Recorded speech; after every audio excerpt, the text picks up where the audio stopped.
When Ethan Cross gave his blood to save a dying child, he had no idea the girl's mother was the same CEO who had humiliated him hours earlier, or that his single act of sacrifice would force the most powerful woman in Columbus to choose between the empire she built and the humanity she'd forgotten. If you believe that kindness can break through even the coldest heart, stay with me until the end. And hit that like button and drop a comment telling me what city you're watching from. I want to see how far this story travels. The first pale threads of dawn hadn't yet touched the Columbus skyline when Ethan Cross pushed his cleaning cart through the marble lobby of Alderstone Industries for the last time that shift. His shoulders ached, the kind of deep, bone-tired ache that came from 6 straight hours of scrubbing floors, emptying executive trash cans, and pretending he didn't notice the way people looked through him like he was part of the furniture.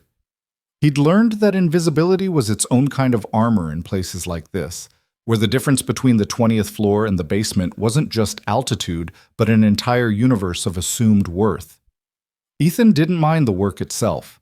Honest labor had never bothered him. What gnawed at him was the knowledge of what he used to be, what he could still be if circumstances had been different. 6 years ago, he'd been 3 semesters away from a mechanical engineering degree, top of his class, with professors who'd said his name like it meant something. Then Maya was born premature, fighting for every breath in a NICU incubator, and her mother had walked away before the hospital bans were even off. Suddenly, Ethan's future had narrowed to a single point. Keep his daughter alive, keep her safe, keep her fed. The degree could wait. His pride could wait. Everything could wait except Maya. Now, at 28, he was a ghost in a building full of people who wouldn't remember his face if they passed him on the street. He wore the navy uniform of Alderstone's contract cleaning company, a name tag that nobody read, and the careful expression of someone who'd learned that the less you reacted, the less people noticed you at all. He was wiping down the brass railings near the executive elevators when he heard the click of heels on marble. Sharp, purposeful, the kind of sound that announced importance. Ethan didn't look up. He'd learned that lesson his first week. Keep your head down, do your work. Don't make eye contact with anyone whose salary had more zeros than yours. Excuse me. You. The voice was cold, clipped, and used to being obeyed. Ethan's hand stilled on the railing. Slowly, he turned. Celeste Harrington stood 10 feet away, and even in the pre-dawn dimness of the lobby, she seemed to gather light around her like a weapon.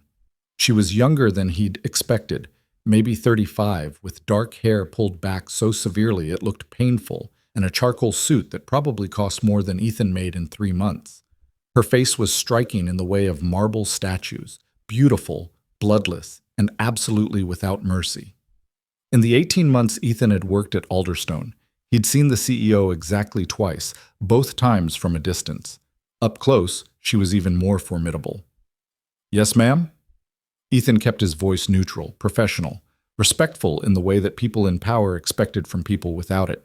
Celeste's eyes, a pale, unsettling gray, flicked over him with the same assessment she might give a malfunctioning appliance. The executive elevator has been out of service for 20 minutes. I have a 6 a.m. call with Tokyo that I cannot miss because maintenance can't do their job. Ethan's jaw tightened fractionally, but he kept his expression smooth. I'm with the cleaning crew, ma'am. Maintenance is a different department, but I can call. I don't care what department you're with. Her voice could have cut glass. I care that I pay for services that apparently don't function. What's your name? For a moment, Ethan considered lying, but his name was printed right there on the tag above his pocket, and something about this woman suggested she didn't tolerate evasion. Ethan Cross. Well, Ethan Cross, when you're finished making excuses, perhaps you could try doing something useful and fix the elevator. Or is that too much to expect from someone who's been standing here chatting while I waste my morning? The unfairness of it hit like a slap. Ethan had been working, not chatting. He wasn't qualified to repair elevators, wasn't authorized to touch them, and wouldn't know where to start even if he were. But Celeste Harrington didn't care about any of that. She cared that something in her domain wasn't working, and he was the nearest person to blame. Before Ethan could formulate a response that wouldn't get him fired, the elevator chimed softly and the doors slid open. A maintenance worker emerged, tool bag in hand, looking harried. I'll fix Ms. Harrington, the man said quickly. Just a sensor issue. Won't happen again. Celeste's attention shifted to the maintenance worker for exactly 2 seconds. See that it doesn't. Then her gaze returned to Ethan, and there was something in her expression that made his stomach turn. A kind of casual contempt, as if his existence was itself an irritation she had to endure. Perhaps next time you can coordinate better with your colleagues instead of making excuses about departments. She stepped into the elevator without waiting for a response. Just before the doors closed, Ethan caught her reflection in the polished brass. She'd already dismissed him entirely, her attention on her phone, his presence forgotten as completely as if he'd never existed. The maintenance worker gave Ethan a sympathetic look. Don't take it personal, man. She's like that with everyone. Yeah. Ethan's voice came out rougher than he intended. He cleared his throat and returned to his cleaning cart, gripping the handle hard enough that his knuckles went white. He wasn't angry, or rather, he couldn't afford to be angry. Anger was a luxury for people who had options. He was just tired, bone deep, soul tired in a way that sleep never quite fixed. By the time his shift ended at 6:30, Ethan had scrubbed the encounter from his mind the way he scrubbed coffee stains from executive carpets, thoroughly and without leaving a trace. He clocked out, changed in the basement locker room, and emerged into the October morning air wearing jeans and his old university hoodie, the one with the mechanical engineering logo that he couldn't quite bring himself to throw away. His daughter was waiting. Maya was staying with Mrs. Chen, their neighbor in the apartment building, a widow in her 70s who'd become something like a grandmother to them both. Ethan paid her what he could, less than she deserved, more than he could really afford, and Mrs. Chen pretended it was enough. The arrangement worked because both of them needed it to work. Maya had someone safe to stay with during Ethan's night shifts, and Mrs. Chen had someone to fuss over besides her cats. Ethan climbed the stairs to their third-floor apartment.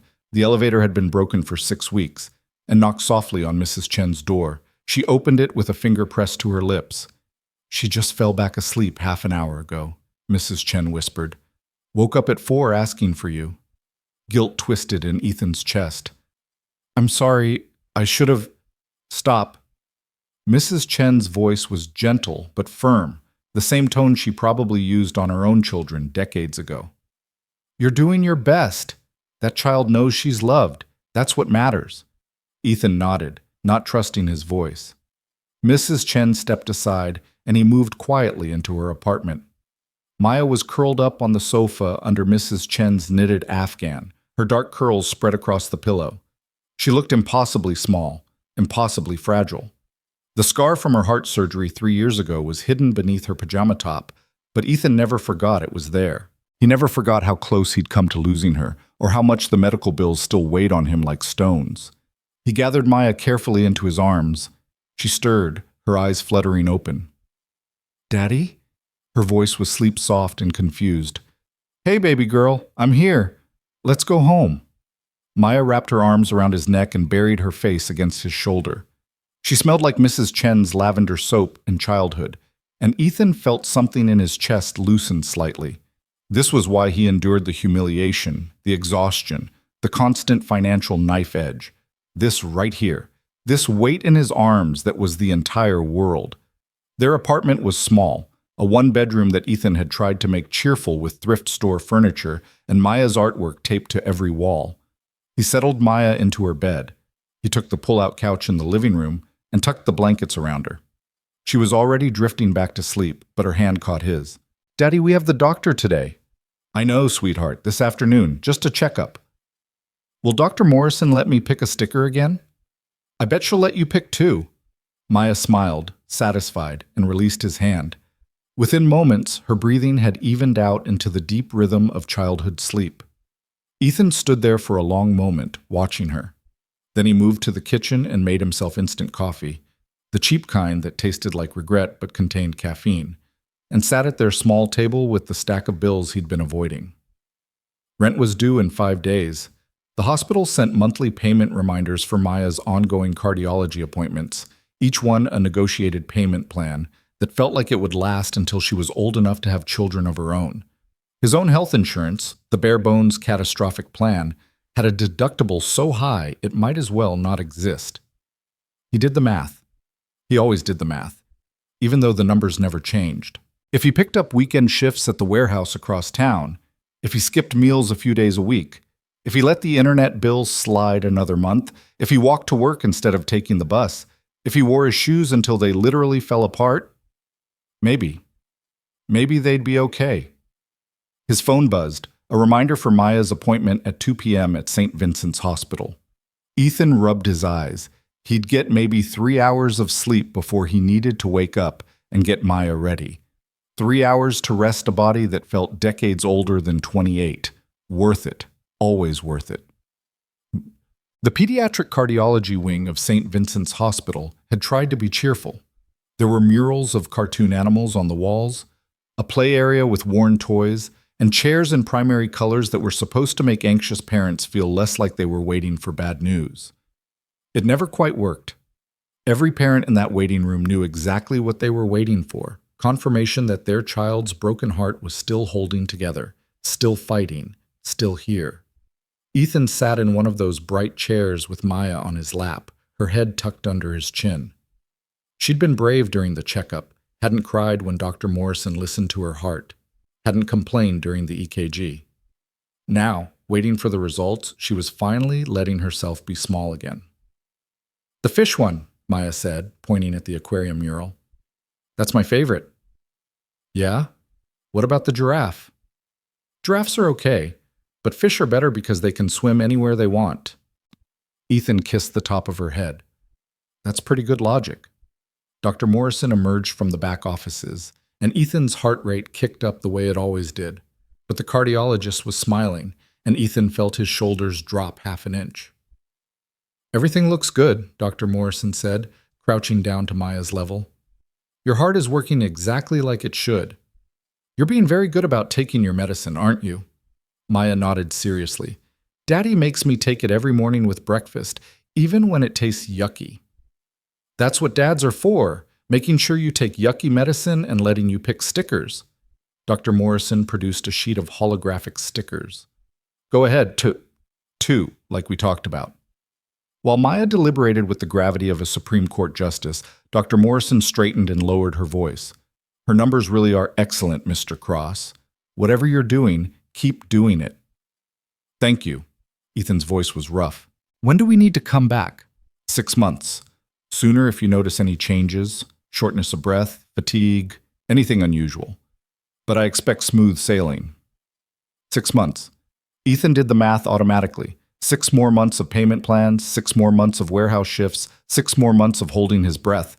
But 6 more months of Maya laughing, growing, living. The calculation was easy. They left the cardiology wing hand in hand, Maya clutching her chosen stickers, a purple unicorn and a gold star, and chattering about whether Mrs. Chen would want to see them. Ethan was listening with half his attention, the other half already calculating whether they had time to stop at the discount grocery store before his evening shift started, when the hospital's PA system crackled to life. "Code Blue Pediatric Emergency Department, Code Blue Pediatric Emergency Department, all available personnel respond immediately." The announcement repeated, and Ethan saw staff members suddenly moving faster, their expression sharpening. Code Blue meant someone was dying. Somewhere in this building, someone's child was slipping away, and every second mattered. Ethan's grip tightened on Maya's hand. Not his daughter, not today, but someone's daughter, and his heart ached for whoever was about to receive the worst news of their life. They were almost to the main exit when the screaming started. It came from a corridor to their left, a woman's voice, raw and breaking, the sound of a mother watching her world end. Ava, baby, stay with me. Someone help us. Please, someone help my daughter." Ethan froze. People were running now, nurses, doctors, security, but the screaming was getting closer, more desperate. And then he saw them. A woman in an expensive coat stumbling into the main hallway, her hands covered in blood, and in her arms, a little girl, maybe 7 years old, unconscious, bleeding. The woman, wild-eyed, her perfect hair falling from its pins, was turning in circles like she didn't know where she was.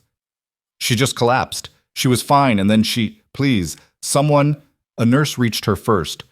"Ma'am, we need you to..." The little girl convulsed suddenly, her small body seizing, and the woman dropped to her knees on the tile floor, still holding her daughter, keening like an animal. The nurse was trying to take the child, but the mother's arms had locked around her, and the precious seconds were ticking away. Ethan didn't think. He let go of Maya's hand and moved. Later, he wouldn't remember crossing the hallway, wouldn't remember the moment he dropped to his knees beside the bleeding child and the mother who was too panicked to help her. His body simply acted, some deep instinct older than thought taking over, the same instinct that had kept Maya alive when she stopped breathing in the NICU, when her tiny heart had stuttered and failed, when he'd called for help but knew he might be the only help she had. "I need you to let go," Ethan said to the woman. His voice was calm, firm. "I know you're scared, but I need you to let me help her." The woman's eyes focused on him, and Ethan felt a shock of recognition like touching a live wire. Even with her face streaked with tears and blood, even with her composure shattered like glass, he knew her. Celeste Harrington, the CEO who'd humiliated him 6 hours ago. The woman who'd looked at him like he was nothing. For one fractured second, their eyes met, and he saw that she recognized him too. Saw the janitor, saw the man she'd dismissed. Then the little girl, Ava, seized again, and nothing else mattered. "Let me help her," Ethan repeated. Celeste's arms loosened, and Ethan carefully took the child. She was small, too small. Her lips tinged blue. He turned her onto her side, supporting her head. "She's seizing. We need to protect her airway. When did she last eat?" I don't know. Lunch. Maybe 1 o'clock. 2 hours. Probably safe to position her without worrying about aspiration." The seizure was beginning to slow, the terrible rigid shaking easing into tremors. Ethan kept his hand steady, kept his voice calm. "Is she epileptic?" No, this has never happened before." A doctor arrived, emergency team behind him. Ethan immediately shifted back, giving them space but keeping his hands on Ava until the doctor had her. 7-year-old female, witnessed seizure activity, duration approximately 45 seconds, decreased responsiveness, possible head trauma, significant blood loss from... He checked quickly. "Looks like a scalp laceration." The doctor shot him a quick, appraising look. "You have medical training?" "No, just experience." It wasn't really an answer, but the emergency team was already moving, lifting Ava onto a gurney, checking vitals, calling out numbers that Ethan had learned to decode during Maya's hospitalizations. The little girl was alive, stable enough to move. That was something. Celeste Harrington was trying to follow, but a nurse caught her arm gently. "Ma'am, they're taking her to trauma. We need you to stay here for just a moment." "That's my daughter." Celeste's voice was raw, stripped of all its earlier cold authority. "That's my daughter." "I know. And they're going to take excellent care of her, but we need some information. Her full name, her date of birth, any allergies, any medications." Ethan backed away slowly, returning to Maya. His daughter's face was pale, her eyes huge. "Daddy, is she going to be okay?" "I hope so, baby." Ethan pulled Maya close and realized his hands were shaking now, the adrenaline finally catching up with him. "I really hope so." They were almost out of the hallway when the hospital PA crackled again. This time, the voice was different, tighter, more urgent. "Code red alert. Critical blood shortage. We are issuing a code red alert for O-negative blood. Repeat, urgent need for O-negative blood donors. All staff and visitors with O-negative blood type, please report to the donation center immediately. This is a code red alert." The announcement repeated twice more. O-negative, the universal donor. Rare enough that only 7% of the population had it. Ethan's blood type. He looked down at Maya, then back toward the trauma wing where they'd taken Ava Harrington. A little girl who'd been conscious and laughing one moment, seizing and bleeding the next. A little girl whose mother had looked at him with eyes stripped of everything but terror. "Daddy?" Maya tugged his hand. "We should go home, right? Mrs. Chen is making soup." Ethan swallowed hard. He was exhausted. He had a shift tonight. He needed to sleep, needed to eat, needed to take care of his own daughter. Walking away was the reasonable choice, the safe choice. But he kept seeing Ava's blue lips, her small body convulsing, her mother's desperate hands. He kept hearing the code red alert echoing through the hallways. "Maya, sweetheart, I need to do something first." Ethan crouched down to her level. Remember how Daddy gave blood once before? For that boy in your class's mom? Maya nodded slowly. The hospital needs blood right now for a little girl who's hurt. It won't take long, but I need to help. Can you be brave for me? Can you sit in the donation center and read your book while I help? Maya's small hand tightened in his. She looked scared, but she nodded. Is it the girl who was bleeding? I think so. Then we should help. Maya's voice was very small but very certain. Because she's somebody's whole world, right? Like I'm yours? Ethan's throat closed. He pulled his daughter into a fierce hug. Yeah, baby, just like that. Well, the donation center was chaos controlled by professional calm. Nurses moved with quick efficiency, checking donors in, verifying blood types, setting up stations. A steady stream of people had answered the code red. Hospital staff mostly, still in their scrubs, rolling up sleeves and settling into chairs without being asked. Ethan checked in at the desk. The nurse scanned his driver's license and looked up with visible relief. O negative? Yes. Have you donated in the last 8 weeks? No, last time was 4 months ago. Any recent illnesses, travel outside the country, new medications? No, no, and no. Perfect. Take a seat in Bay 3. We'll get you started immediately. Ethan settled Maya in the waiting area with her backpack and her worn copy of Charlotte's Web. She looked up at him with those huge dark eyes, trying to be brave. It doesn't hurt much, right? Just a little pinch. I'll be right over there where you can see me, okay? Bay 3 was a reclining chair next to a beeping machine. Ethan sat down and rolled up his sleeve.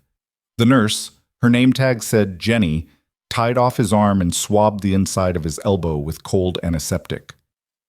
This is good of you, Jenny said as she positioned the needle. We got the call about 10 minutes ago.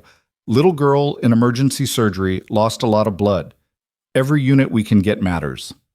The needle slid in, and Ethan watched his blood flow dark red into the collection bag.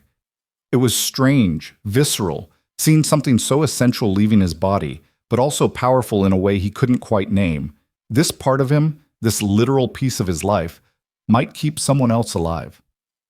How much do you need? He asked. Standard donation is 1 unit, about a pint. Jenny adjusted the machine.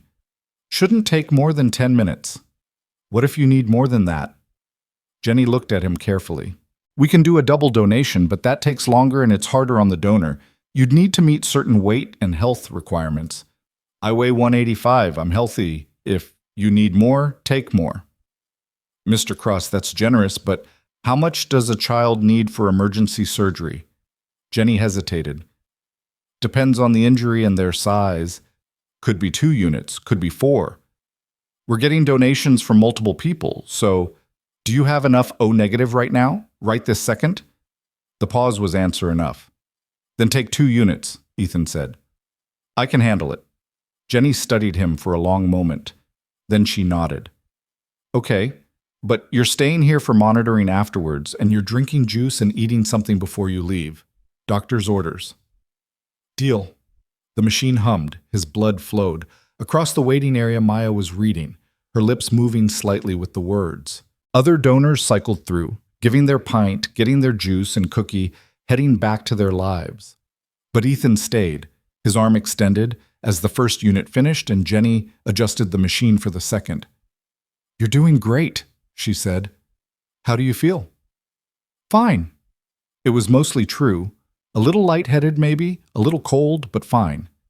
The donation center door burst open. Celeste Harrington stumbled in, and Ethan barely recognized her. The severe CEO from this morning, from a lifetime ago, was gone. This woman wore surgical scrub pants and a hospital gown tied hastily over her expensive silk blouse. Her feet were bare except for paper hospital slippers. Her hair had fallen completely from its pins, hanging wild around her face. Her hands were still stained with her daughter's blood. She looked like she'd been through a war. I need to give blood, Celeste said to the nurse at the desk. Her voice was hoarse. My daughter, they said she needs O negative.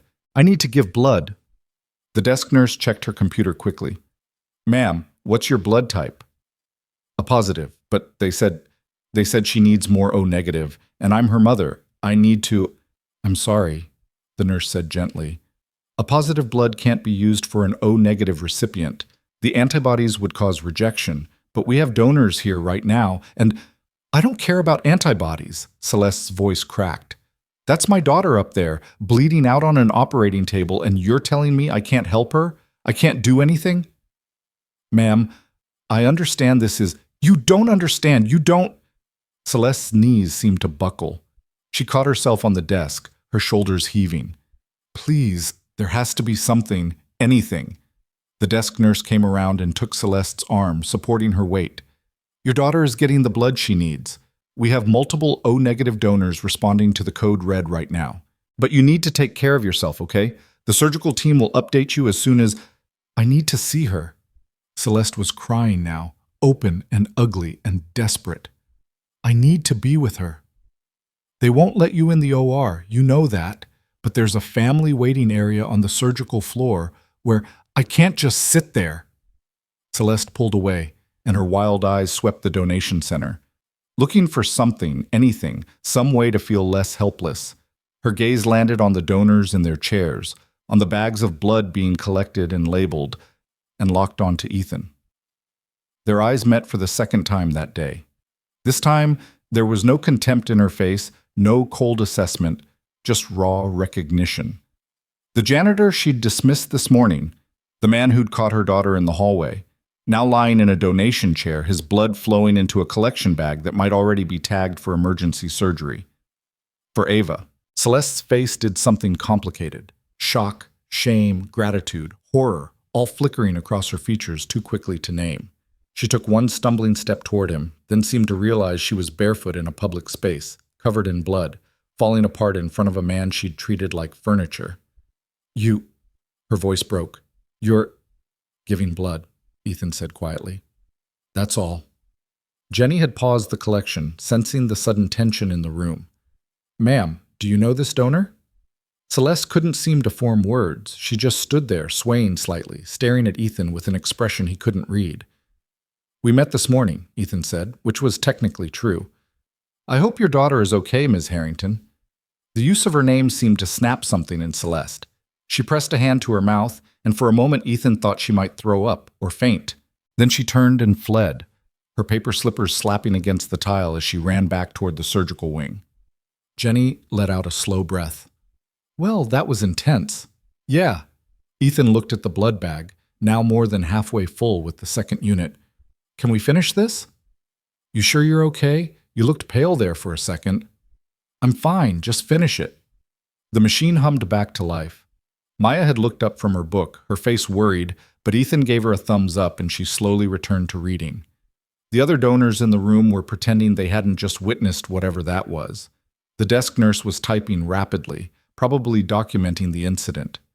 Ethan closed his eyes and tried not to think about Celeste Harrington's bare feet and bloody hands, or the way she'd looked at him like he was the answer to a question she didn't know how to ask. He tried not to think about Ava, small and seizing, her lips turning blue. He tried not to think about Maya, and how easily that could have been her on the gurney, him screaming in the hallway, some stranger deciding whether to help. But mostly, he tried not to think about how strange it was that his blood, the blood of someone Celeste Harrington had deemed worthless this morning, might now be the only thing keeping her daughter alive. By the time Jenny disconnected him from the machine, Ethan was definitely feeling it. Not pain exactly, but a hollowness, like someone had scooped out his insides and replaced them with cotton. His vision swam when he tried to sit up. Whoa, easy! Jenny pressed him back into the chair. You just gave 2 units. You're staying put until I say otherwise. She brought him orange juice in a plastic cup and a package of peanut butter crackers. Ethan drank the juice in 3 long swallows and felt fractionally more human. The crackers were harder. His stomach felt uncertain about the whole concept of food, but Jenny watched him with folded arms until he ate them. Okay, she said. Now you're staying in that chair for another 15 minutes minimum. If you try to stand up and faceplant, I will be very annoyed. Yes, ma'am. Jenny's expression softened. That was a really good thing you did. Not just the double donation, but the way you helped that little girl in the hallway. I heard about it. You kept her stable until the trauma team got there. I just did what anyone would do. No, Jenny said quietly. You did what someone with training would do, or someone with experience that taught them what training should. There's a difference. She left him with a juice refill and instructions not to move. Ethan sipped slowly and watched Maya, who'd finished her chapter and was now drawing in her notebook. She felt his gaze and looked up, smiling. All done? Almost. Just resting for a few minutes. Okay, Maya returned to her drawing unbothered. She'd spent enough time in hospitals to know that resting was code for making sure Daddy doesn't fall over. The donation center had quieted. The code red was apparently satisfied. Enough O-negative collected to handle the immediate emergency. Donors were finishing up, getting their juice and cookies, heading out. A nurse came through with a clipboard, thanking people personally, her relief visible. Ethan was on minute 12 of his mandated 15 when his phone buzzed. A text from the warehouse supervisor. Can you take a double shift tonight? Tony called out sick. Time and a half after 8 hours. Ethan stared at the message. Time and a half would mean an extra $70, maybe $80. That was Maya's medication copay for the month. That was the overdue internet bill. That was breathing room. But he'd just given 2 pints of blood. His body felt like it was held together with string and stubbornness. A normal 8-hour shift would be hard enough. A double, 16 hours of lifting, moving, loading, might actually break him. His finger hovered over the keyboard. Don't even think about it. Ethan looked up. Jenny had returned, and she was reading his face like a book. You just gave a double donation, she said. You need to go home, eat real food, drink a lot of water, and sleep. You definitely do not need to go do physical labor. I appreciate the concern. It's not concern, it's medical advice. Your blood volume is depleted. Your body is working overtime to compensate. If you push yourself too hard tonight, you could pass out, hurt yourself, or worse. Jenny's voice gentled slightly. I know you probably need the money. Most people who give double donations do it because they can't afford not to. But you can't help your daughter if you end up in an ER bed yourself. Ethan looked at Maya, then at his phone, then at the message offering time and a half for a shift that might actually kill him. He typed, Sorry, can't tonight. Maybe next week. And sent it before he could change his mind. Good choice, Jenny said. She marked something on her chart. Okay, you're cleared to leave, but seriously, food, water, sleep, doctor's orders. Ethan stood carefully, the room tilted slightly, then steadied. He took a few experimental steps. His legs held. Thank you, he said to Jenny. For everything. Thank you for being the kind of person who shows up when it matters. She smiled. Not everyone does. Ethan collected Maya and her backpack, and they headed toward the exit. The hospital was settling into its evening rhythm, visiting hours winding down, dinner trays being collected, the day shift handing off to night. Ethan moved slowly, one hand on Maya's shoulder as much for his own balance as for guiding her. They were passing the surgical wing when he saw her. Celeste Harrington sat alone in a family waiting area visible through glass walls. She'd changed into clean scrubs now, her hair pulled back into a messy ponytail, her face scrubbed clean. She looked young, Ethan thought. Stripped of her armor of power and makeup and expensive clothes, she looked like what she was, a terrified mother waiting to hear if her child would live. She sat with her elbows on her knees, her face in her hands, her shoulders curved inward like she was trying to fold herself small enough to disappear. Completely alone. No husband, no family, no one to sit with her in the worst hours of her life. Ethan hesitated. He should keep walking, should take Maya home, should stay as far away from Celeste Harrington as possible. But he kept thinking about those bare feet and bloody hands, kept thinking about the way she'd looked at him in the donation center, like he'd done something incomprehensible, something that didn't fit in her understanding of how the world worked. Daddy? Maya tugged his hand. Can we go? Yeah, baby. Just wait here for 1 second, okay? Stay right here where I can see you. Ethan walked into the waiting area. Celeste didn't look up until he was standing directly in front of her. Then her head jerked up, and Ethan saw that her eyes were red-rimmed, her face blotchy from crying. Mr. Cross. Her voice was rough, raw. I wasn't expecting... I just wanted to check if you'd heard anything, Ethan said quietly. About Ava. Celeste's face did something complicated. She's still in surgery, they said. Her voice cracked. They said the next few hours are critical. She hit her head when she collapsed. Skull fracture, brain bleed. They're trying to... She stopped, pressing her fist to her mouth. I'm sorry. You don't need to hear this. It's okay. It's not okay. Celeste's laugh was bitter and broken. Nothing about this is okay. This morning She stopped, and Ethan saw shame flood her face. This morning I was cruel to you. I was dismissive and rude and treated you like you were... It's fine. It's not fine. Celeste's voice rose, raw with emotion. I treated you like you were nothing, and then when my daughter was dying, you were the one who... She stopped, her breath hitching. The doctor said you probably saved her life in that hallway. That if you hadn't stabilized her airway during the seizure, she might have aspirated or stopped breathing entirely. And then you gave blood. 2 units. Your blood might be in her veins right now, keeping her alive, and I don't understand. Ethan shifted uncomfortably. You don't need to understand. Your daughter needed help. I helped. But why? Celeste looked up at him, her pale eyes bewildered and desperate. After the way I spoke to you, why would you... Because she's a little girl who was scared, Ethan said simply, and I could help. That's all there is to it. Celeste stared at him like he was speaking a language she didn't know. Then slowly she buried her face in her hands and started to cry, deep, wrenching sobs that shook her whole body. Ethan stood there awkwardly, uncertain. Comforting a stranger felt presumptuous.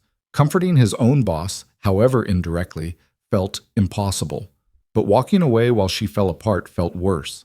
He sat down in the chair next to her, not too close, leaving space, and waited.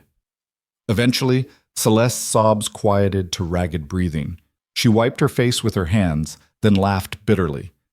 I'm sorry, I don't fall apart in front of people. It's okay to fall apart when your daughter's in surgery. I don't fall apart, period. I'm Celeste Harrington. I run a $2 billion company.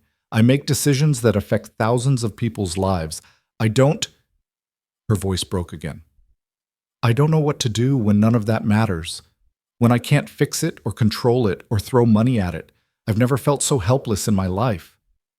Yeah, Ethan said quietly. That's parenthood. Celeste looked at him sharply. You have children? A daughter, Maya. She's 6. And Celeste stopped, reading something in his face. She's been sick. She has a heart condition. We're managing it. Ethan didn't elaborate. But I know what it's like to sit in a hospital wondering if your kid's going to make it. It's the worst thing in the world. They sat in silence for a moment. Through the glass wall, Ethan could see Maya in the hallway, sitting against the wall with her book, patient and small and perfectly trusting that her father would come back. She's beautiful, Celeste said softly, following his gaze. Your daughter. Thank you. She's everything. Ava is everything to me, too. Celeste's voice was barely a whisper. I know I'm not warm. I'm not maternal in the way people expect. I work too much. I miss school events. I have a nanny and a driver, and I order takeout more nights than I cook, but I love her more than anything in this world. And if she doesn't, She will, Ethan said firmly. She's young, she's strong, and she's got the best surgeons in Columbus fighting for her. She's going to make it. You can't know that. No, Ethan admitted, but I can hope it. And sometimes hope is all you've got.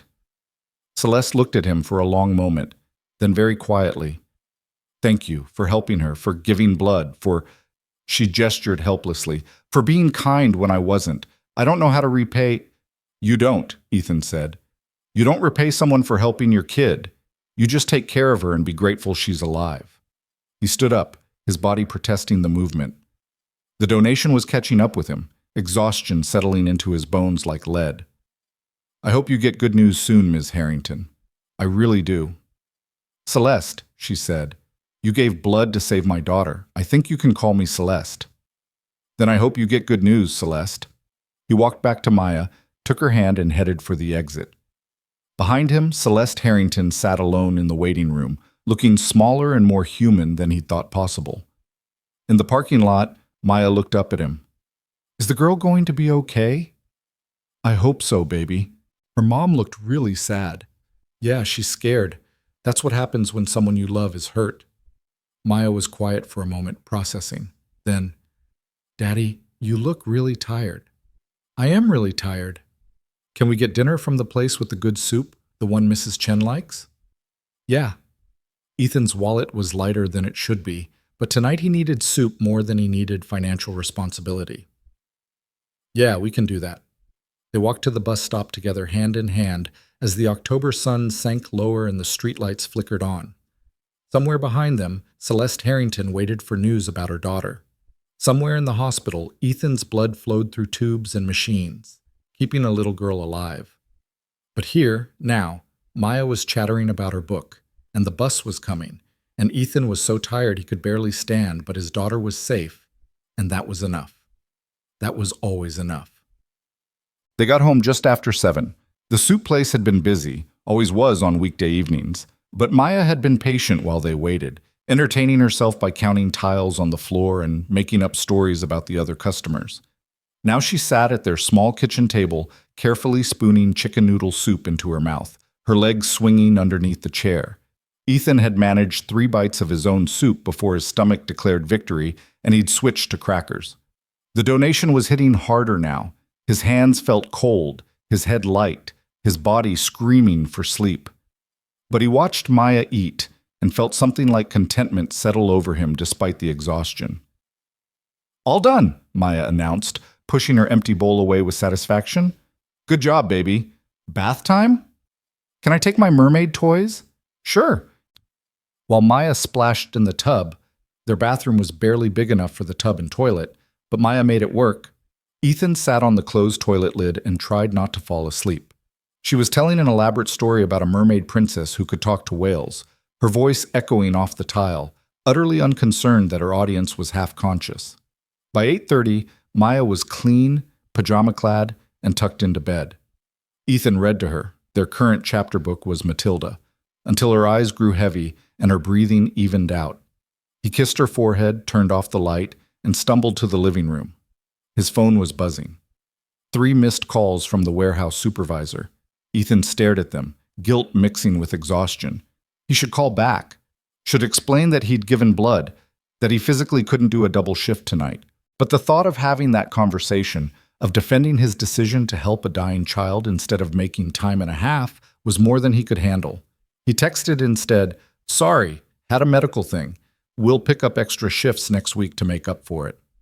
Then he collapsed onto the pull-out couch without even bothering to unfold it and fell asleep in his clothes before he could second-guess any of the day's choices. He dreamed of blood, dark red against white tile, flowing into bags and tubes, flowing out of small bodies that wouldn't stop bleeding. He dreamed of Celeste Harrington's bare feet and wild eyes, of Ava seizing in her mother's arms, of Maya small and sick in a hospital bed while he stood helpless, unable to give her anything that would save her. He woke at 3 a.m. with his heart pounding and his mouth dry as dust. For a disoriented moment, he didn't know where he was or what was wrong. Then it came back. The donation, the exhaustion, the day that felt like it had lasted a week. Ethan dragged himself to the kitchen and drank 2 full glasses of water, remembering Jenny's instructions. Food, water, sleep. He was failing at 2 out of 3. He made himself eat a banana and some peanut butter straight from the jar, his body protesting but accepting the fuel. Then he checked on Maya, still sleeping peacefully, her stuffed rabbit clutched to her chest, and returned to the couch. This time when he lay down, his phone was on the cushion next to him. He picked it up and, against his better judgment, Googled Celeste Harrington daughter emergency. Nothing yet. Too soon for news to leak. But there were plenty of other articles about Celeste, business profiles, interviews, a puff piece from last year about women changing Columbus. In all of them, she looked exactly like she had that morning, polished, powerful, utterly in control. Nothing like the woman who'd stood barefoot in the donation center, falling apart. Ethan closed the browser and set the phone down. It wasn't his business. He'd helped. He'd given blood. He'd done what he could. Whatever happened next was for Celeste and her daughter and the team of doctors fighting to save Ava's life. His part was done. But as he drifted back to sleep, he kept seeing Celeste's face when she'd recognized him in the donation center, that complicated expression of horror and shame and desperate gratitude. Kept hearing her broken voice. "I don't understand why you would help me." Because that's what people did, Ethan thought in the hazy space between waking and sleeping. When someone needed help, you helped them. Even if they'd been cruel. Even if they'd treated you like nothing. You helped because not helping meant becoming the kind of person who turned away from a dying child, and Ethan refused to be that person. Maya was his whole world, but she wasn't the whole world. There were other daughters, other parents, other families held together by love and luck and the kindness of strangers. Today, for Ava Harrington, he'd been that stranger. Tomorrow, maybe someone would be that stranger for him. That was how the world was supposed to work. That was how you got through it, by believing that when you fell, someone would catch you because you'd been there to catch them. Ethan fell asleep hoping that Celeste Harrington would get the chance to hold her daughter again, hoping that somewhere in this city there were still enough people who believed in catching each other, hoping that his blood, ordinary, unremarkable O-negative from a broke janitor, would be enough to save one small life. Sometimes hope was all you had. Sometimes, if you were lucky, it was enough. Ethan woke to pale morning light filtering through their apartment's thin curtains and the sound of Maya humming in the kitchen. For a moment he lay still, his body cataloging the damage from yesterday. Arms sore where the needle had been, a bone-deep exhaustion that felt like gravity had doubled overnight, and a headache that pulsed dully behind his eyes. 2 units of blood. His body was still trying to figure out what had happened to it. He forced himself upright and found Maya at the table with a bowl of cereal, still in her pajamas, her dark curls sticking up at odd angles. "Morning, Daddy." She looked up at him with those serious eyes. "You slept really late. It's almost 8. 8. Ethan's shift at Alderstone started at 9. He'd overslept by almost 2 hours and his body felt like it had been filled with sand. "I needed the rest, baby. Did you get breakfast okay?" Huh. And I fed Mr. Whiskers." She pointed at the goldfish bowl on the counter, where their 25-cent carnival prize swam in lazy circles. He was hungry. "Good job." Ethan moved to the kitchen and started the coffee maker, his hands clumsy. He needed to call work. Needed to explain that he'd be late, or maybe couldn't come in at all. The thought made his stomach clench with anxiety. He couldn't afford to miss shifts. They were already running so close to the edge that one missed paycheck could send them over. But Jenny's voice echoed in his head. "You can't help your daughter if you end up in an ER bed yourself." His phone rang before he could make the call. Unknown number. Ethan almost didn't answer. Probably a bill collector or spam, but something made him pick up. "Mr. Cross?" A woman's voice, professional and warm. "This is Angela Chen from St. Vincent's Hospital. I'm calling from the donation center. How are you feeling this morning?" "Tired, a little sore. But okay. That's normal after a double donation. I wanted to check in and also let you know that your blood was successfully typed and matched. Both units went directly to the pediatric patient from yesterday's code red." Ava Harrington. Ethan's blood was keeping Ava alive. The reality of it hit him strange and profound. Do you know if she's okay?" There was a pause. "I can't share specific patient information, but I can tell you that she made it through surgery and is currently in intensive care. Your donation made a critical difference, Mr. Cross. I want you to know that." Something tight in Ethan's chest loosened slightly. Made it through surgery. That was something. That was hope. "Thank you for calling," he said quietly. "Of course. And Mr. Cross, please take care of yourself today. Rest, hydrate, eat iron-rich foods. Your body did something extraordinary yesterday. Give it time to recover." After she hung up, Ethan stood in the kitchen holding his phone, Maya watching him with worried eyes. "Was that about the girl?" she asked. "Yeah, she made it through her surgery." "That's good." Maya's face brightened. "So your blood helped?" "Yeah, baby. It helped." Maya nodded, satisfied, and returned to her cereal.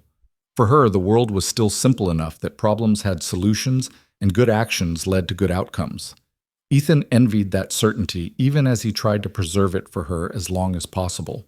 He called Alderstone's cleaning supervisor and explained that he'd had a medical situation yesterday, donated blood, wasn't safe to work today. The supervisor was understanding but firm. Take today, but any more absences this month and they'd have to have a conversation about reliability. Ethan swallowed his pride and thanked him, then called Maya's school to let them know she'd be staying home. He couldn't send her to school and then pass out from exhaustion trying to take care of the apartment, so they had a pajama day. Maya was delighted. School days off were rare treasures. They watched nature documentaries, read books, and played endless rounds of Go Fish. Ethan dozed on and off, his body demanding rest even when his anxiety about missed work kept trying to wake him. By afternoon, he felt marginally more human, and Maya made them sandwiches with the careful concentration of someone entrusted with an important task. "I put extra jelly on yours," she announced, "because you need energy." "Thank you, baby. That's very thoughtful." They were halfway through lunch when someone knocked on the door. Ethan tensed. Unexpected visitors were rarely good news. Bill collectors didn't usually come to the door, but landlords did. So did social workers, occasionally doing wellness checks on single fathers living on the margins. He looked through the peephole and froze. Celeste Harrington stood in his hallway. She looked different in daylight, out of context. She wore dark jeans and a simple gray sweater. Still expensive, Ethan could tell, but not the armor of power she'd worn at Alderstone. Her hair was pulled back in a ponytail. She wore minimal makeup. She looked exhausted and nervous and completely out of place in his building's dingy hallway. Ethan opened the door part way, blocking the view inside. "Miss Harrington?" "Mr. Cross, I'm sorry to show up unannounced. She stopped, seeming to register his confusion. "The hospital gave me your address. I know that's probably a privacy violation, but I told them I needed to speak with you, and She stopped again, and Ethan realized she was as uncomfortable with this as he was. "May I come in, just for a moment?" Every instinct told Ethan this was a bad idea. You didn't let your boss, even indirectly, into your home. You didn't let powerful people see how you really lived, because that knowledge became leverage. But Celeste looked so genuinely uncertain standing there, and there was something in her face that reminded him of how she'd looked in the hospital waiting room. Stripped of pretense, just a person trying to do the right thing and not sure how. "Okay." Ethan stepped back. "But I've got Maya home today, so of course I won't stay long." Celeste stepped inside and Ethan saw his apartment through her eyes. The worn furniture, the patches on the walls where he'd covered holes with spackle and hope. Maya's artwork everywhere like bright, defiant flags. It was clean but shabby, the home of someone doing their absolute best with almost nothing. Maya looked up from the couch, curious. "Daddy, who's that?" "This is Mrs. Harrington. She's—" Ethan hesitated. Her daughter was the girl at the hospital yesterday. Understanding dawned on Maya's face. She slid off the couch and approached solemnly, the way she did when meeting new adults. "Is your daughter okay?" Celeste's expression softened immediately. "She is, sweetheart. Thanks in part to your dad. You must be Maya. How did you know my name?" "Your dad told me yesterday. He said you were very brave while he donated blood." Maya glanced at Ethan, pride mixing with residual worry. "I read my book, and I didn't cry even though I was scared." "That is brave," Celeste said seriously. "I was scared too." "But your daughter is okay now." "She's getting better. She's still in the hospital, but the doctors say she's going to be fine." Maya nodded, satisfied with this answer. "That's good. Do you want to see my goldfish? His name is Mr. Whiskers." Before Ethan could intervene, Celeste said, "I would love to see your goldfish." Maya led her to the kitchen counter, chattering about Mr. Whiskers' personality and eating habits. Celeste listened with genuine attention, asking questions that made Maya glow with importance. Watching them, Ethan felt something shift in his understanding. This wasn't the CEO from yesterday morning. This was a mother who'd nearly lost her daughter, trying to thank the person who'd helped save her. After a thorough introduction to Mr. Whiskers, Maya returned to her documentary, Something About Penguins, and Celeste turned to Ethan. Her nervousness had returned. "Can we talk? Privately?" Ethan gestured to their tiny kitchen table. They sat across from each other, close enough that their knees almost touched in the cramped space. Celeste folded her hands on the table and seemed to gather herself. "I don't know how to do this," she said finally. "I've thought about what I wanted to say all morning, and nothing sounds right. So I'm just going to be direct." She met his eyes. "Ava is alive because of you. The doctors were clear about that. She lost so much blood that without immediate transfusion, she wouldn't have survived surgery. Your blood, specifically yours, O negative, rushed directly from donation to OR, kept her heart beating while they repaired the damage." Ethan didn't know what to say to that. "I'm glad she's okay." "That's it?" Celeste's voice held a note of frustration. "You saved my daughter's life, and that's—" She stopped herself, took a breath. "I'm sorry. I'm trying to thank you, and I don't know how. Money feels insulting. Words feel inadequate. You gave part of yourself to save a child you didn't know, whose mother had treated you terribly, and you did it without hesitation." "She needed help," Ethan said simply. "That's not complicated." "It is to me." Celeste's voice was quiet now. "I've built my entire life on complicated, on strategy and calculation and cost-benefit analysis. And yesterday I watched you do something that defied all of that. You helped when there was no benefit to you, no reason except that a child was dying." She paused. "The hospital told me you gave 2 units, that you specifically asked to give more because they needed it. They did need it. You donated blood knowing you'd be weak, knowing you probably had work that night, knowing you'd sacrifice your own well-being, and you did it anyway for a stranger's child." Celeste's eyes were bright. "I need you to understand how extraordinary that is. Most people wouldn't. I wouldn't have before yesterday. I would have calculated the cost to myself and walked away." "Then yesterday changed you," Ethan said. "That's good." "It did. Celeste stopped, her composure cracking slightly. "When they brought Ava out of surgery and told me she was stable, the surgeon said she'd needed 4 units of blood total. Yours were the first 2, the emergency units that stabilized her enough for them to operate. He said timing was everything. 20 more minutes of blood loss, and they couldn't have saved her." Her voice dropped to a whisper. 20 minutes. That's how close I came to losing her." In the living room, Maya laughed at something on her documentary. The sound seemed to steady Celeste. "I came here to thank you," she continued, "but also to apologize. The way I spoke to you yesterday morning was inexcusable. I was stressed and rushing, and I took it out on you because I could. Because you were there and you couldn't fight back. That's not who I want to be." "Okay," Ethan said. "Okay?" Celeste looked almost offended by his calm acceptance. "That's it? What do you want me to say? That I was hurt? I was. That it was unfair? It was. But you're here now, apologizing, and your daughter almost died yesterday. I'm not going to make you feel worse about something that doesn't matter anymore." "It matters." "Does it?" Ethan leaned back in his chair.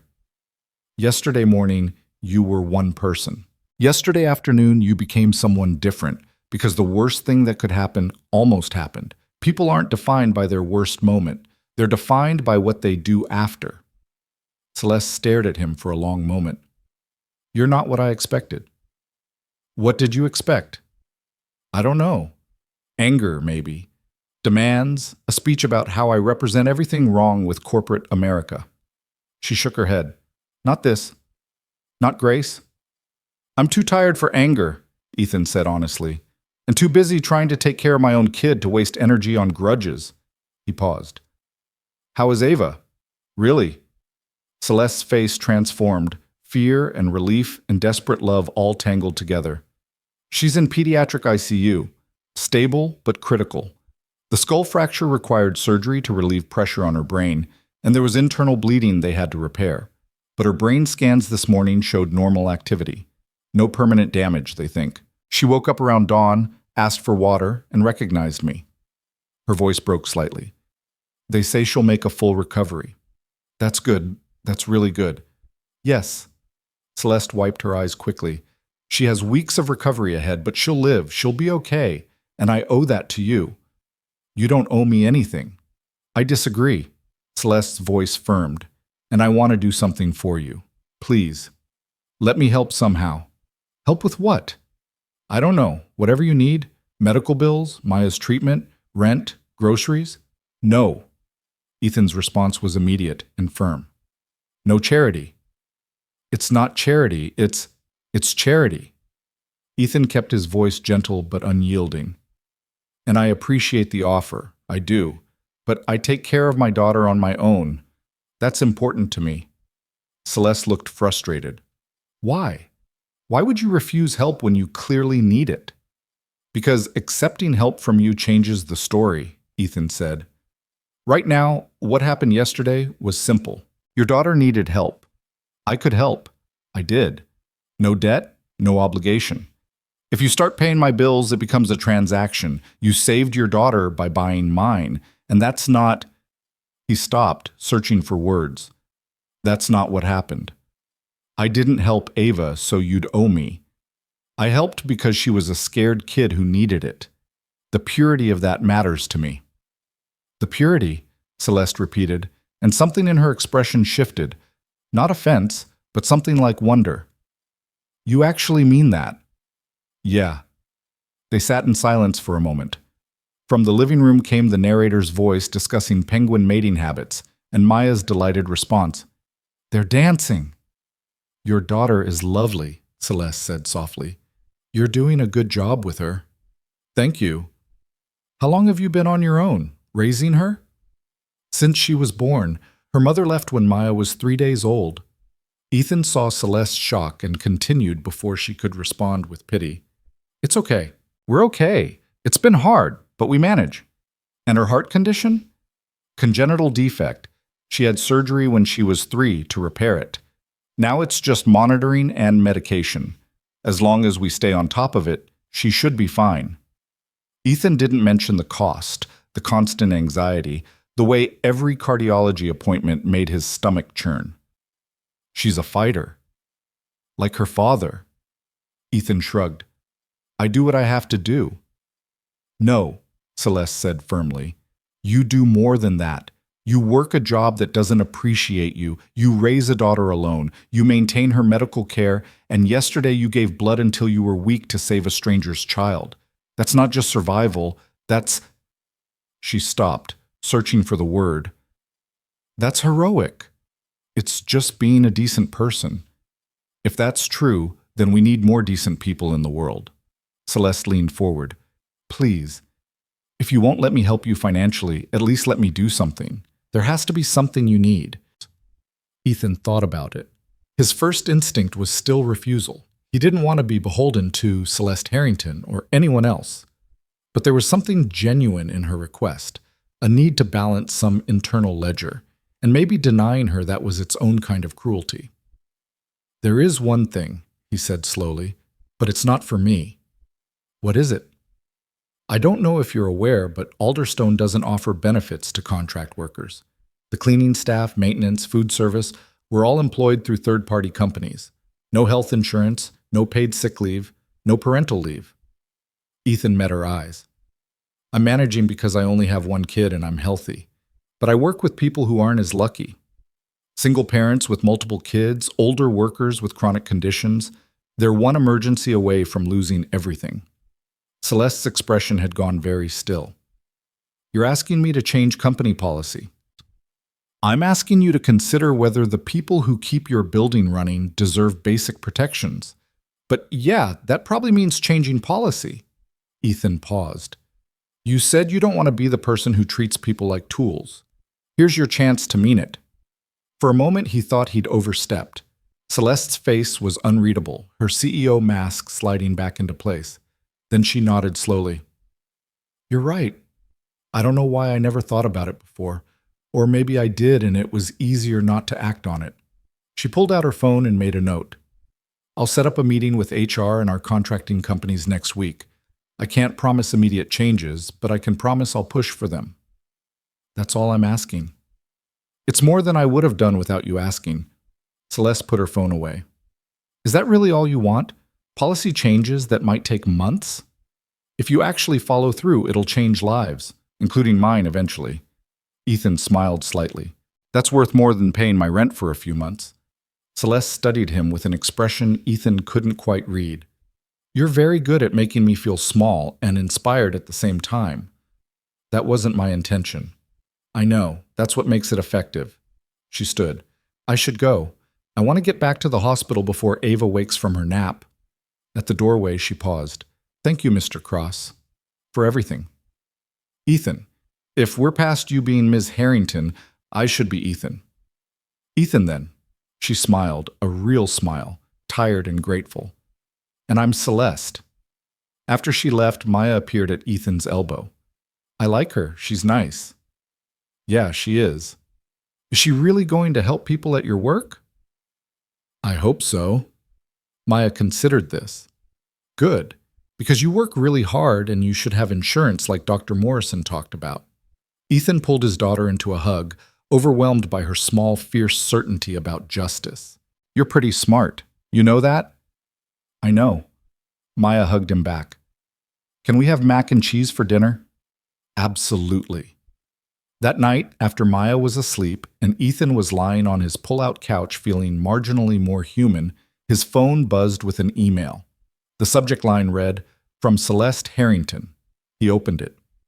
Ethan, I wanted you to know that I spoke with my assistant tonight and we're moving the policy review meeting to this Friday instead of next week. I also asked her to compile data on how many contract workers we employ across all departments and what it would cost to bring them on as direct employees with full benefits. I don't know if I can convince the board, but I'm going to try. You've given me a lot to think about regarding how we treat the people who make our company function. Thank you for that. And thank you again for Ava. I will never be able to repay that debt, but I'll spend a long time trying. Celeste. Ethan read it twice, then set his phone down. Maybe she'd follow through. Maybe it would all be forgotten once Ava was home and the crisis had faded. But for now, today, Celeste Harrington was trying. That was something. He thought about Ava in her hospital bed, about Maya sleeping safely down the hall, about all the fragile children in the world held together by love and luck and medical intervention. He thought about how easily everything could fall apart and how sometimes, not always, but sometimes, people caught each other before the fall. Tomorrow, he'd go back to work. Back to being invisible in the marble lobby, back to scrubbing floors and emptying trash and swallowing his pride. But maybe things would be different. Maybe Celeste would remember what it felt like to be powerless. Maybe she'd use her power differently. Or maybe nothing would change, and that would have to be okay too. Because Ethan hadn't helped Ava to get something in return. He'd helped because that's what you did when someone needed it. The rest was up to Celeste Harrington and her conscience. Ethan closed his eyes and let exhaustion pull him under, his last thought before sleep. She made it through surgery. That little girl is alive. Sometimes that was all the victory you got. Sometimes it was enough. The week that followed passed in a strange blur. Ethan returned to work Thursday night, still feeling weak but functional, and found that news of what he'd done had somehow spread through the building. People he'd never spoken to nodded at him in hallways. A maintenance worker named Carlos shook his hand and said, "That was a good thing you did, man." The security guard at the night desk, Frank, who Ethan had greeted for 18 months without ever getting more than a grunt in return, started asking about Maya's health, remembering her name. It was uncomfortable and touching in equal measure. Ethan didn't want attention for doing what felt like basic human decency, but he also couldn't help but notice how the quality of his invisibility had changed. He was still a janitor in a building full of people who made more money in a week than he did in 6 months, but now he was a person, not furniture. That shift mattered more than he'd expected. Friday afternoon, his evening off, his phone rang while he was helping Maya with her homework. Mrs. Chen had agreed to watch Maya that evening. Ethan had picked up a rare weekend day shift at the warehouse to make up for the missed Tuesday. The number was St. Vincent's Hospital. "Mr. Cross, this is Dr. Morrison from Pediatric Cardiology." Ethan's heart lurched. "Is Maya okay? Did something show up on her last—" No, Maya's fine. I'm actually calling about something else." Dr. Morrison's voice was warm. "I heard about what you did during the Code Red on Tuesday. Donated 2 units for the Harrington girl." "Oh, yes. That was remarkable. I wanted you to know that word's gotten around the pediatric wing, and several of us wanted to say thank you. We lose too many kids to circumstances beyond our control. It means everything when someone steps up like you did. I did what I could, which is more than most people do. Dr. Morrison paused. I also wanted to mention that if you're interested, the hospital is always looking for regular blood donors. O negative, especially. We could set you up on a schedule that works for you, make sure you're properly compensated for your time, and provided with nutrition support. Compensated?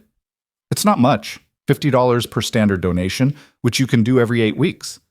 But for someone like you who's willing to help, it could provide a steady supplement. $50 every 8 weeks was $400 a year. That was Maya's medication copays for several months. That was breathing room. I'd like that, Ethan said. Yes, let me know when, and I'll be there. After he hung up, Maya looked up from her math worksheet. Are you going to give blood again? Looks like it. Good. She returned to her work with absolute confidence that her father was doing the right thing. You're good at helping people. Saturday morning, Ethan was halfway through his warehouse shift, stacking boxes, loading pallets, the mindless physical labor that his body understood even when his brain was tired, when his supervisor approached looking uncomfortable. Cross, there's someone here to see you. Says it's important. Ethan couldn't imagine who would show up at the warehouse looking for him. Did they say what it's about? No, but she looks like she means business. Rich lady in a nice car. She's waiting in the lot. Something in Ethan's stomach dropped. He clocked out for his break and headed outside, and sure enough, there was Celeste's sleek black Mercedes parked near the entrance. She stood beside it wearing slacks and a blazer, looking severely out of place among the shipping containers and loading docks. Celeste, Ethan approached slowly. Is everything okay? Is Ava... Ava's fine. Better every day. Celeste looked almost embarrassed. I'm sorry to show up at your work. I tried calling, but it went to voicemail, and I wanted to tell you something in person, okay? I met with the board yesterday. Presented the proposal for bringing contract workers on as direct employees with full benefits. She paused, and Ethan braced himself for disappointment. They approved it. Starting next quarter, all contract workers at Alderstone who've been with their companies for more than 6 months will be offered direct employment, health insurance, paid sick leave, parental leave, retirement benefits, everything. Ethan stared at her. You're serious. Completely serious. It's going to cost the company significant money, and 3 board members voted against it. But I made it clear that this was non-negotiable for me as CEO. That what happened Tuesday made me realize we've been building our success on the backs of people we refused to take care of, and that had to change. Celeste's voice was firm. You were right. The people who keep our building running deserve basic protections, and now they'll have them. The magnitude of it hit Ethan all at once. Health insurance for Maya, sick days he could actually take, a retirement account, even if it would be years before it amounted to anything significant, security that had seemed impossible 3 days ago. I don't know what to say. Say you'll accept it when the offer comes. Say you'll keep pushing me to be better. Celeste smiled slightly. Say you'll forgive me for being the kind of person who needed a crisis to see what was right in front of me. There's nothing to forgive. I think there is, but I'll accept the grace if you're offering it. She pulled an envelope from her blazer. There's something else. This is for you personally. Ethan took the envelope warily. Inside was a check. He looked at the amount and felt his vision blur. $10,000. I can't accept this. His voice came out rough. It's not charity, Celeste said quickly. It's payment for what you gave. The hospital blood bank has a program for rare-type emergency donors. They compensate based on urgency and volume. I made a donation to that program in your name. This is their payment to you for the 2 units you provided during a code red emergency. The hospital doesn't pay $10,000 for 2 pints of blood. No, but I do. Celeste's voice was steady. You saved my daughter's life, Ethan. I'm a billionaire. This amount means nothing to my wealth and everything to your situation. Please, let me give you this one thing, not as debt, but as a mother thanking the man who kept her child alive. Ethan looked at the check. $10,000 would cover months of expenses. would give them an actual emergency fund, would mean he could take Maya to the zoo or the movies without calculating the cost of every ticket and snack. "If I take this, we're even," he said finally. "Completely even. No more showing up at my jobs, no more guilt, no more debt. Deal. And you follow through on the benefits policy. That matters more than this check." "I will. I swear." Celeste extended her hand. "Even?" Ethan shook it. "Even." After she drove away, Ethan stood in the warehouse parking lot holding a check that represented more money than he'd held at once in his entire life. His hands were shaking. He thought about calling Maya, calling Mrs. Chen, calling someone to share this moment of impossible fortune. Instead, he went back inside, finished his shift, and stopped at the bank on his way home to deposit the check before he could second-guess accepting it. That night, after Maya was asleep, he sat at their kitchen table and made a list. First priority, establish savings account. Put half the money away for emergencies. Second, pay off the highest interest medical debt. Third, buy Maya new shoes that actually fit and maybe take her somewhere special.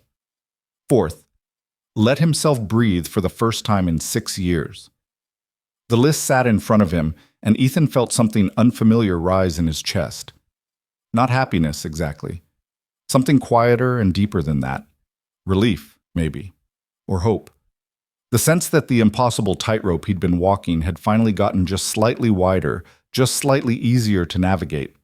He thought about Ava Harrington, recovering in her hospital bed. About Celeste, learning to be the kind of leader who saw the people beneath her notice. About Maya, sleeping peacefully down the hall, unaware that her father had just been handed a future that felt a little less terrifying. Sometimes you gave blood and saved a life. Sometimes that life belonged to someone powerful enough to change other lives in return. The mathematics of kindness didn't always balance, but sometimes, rarely, miraculously, they did. Ethan folded the list and set it aside.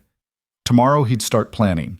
Tonight he'd just sit here in his shabby kitchen and let himself feel what it was like when the world gave back instead of just taking.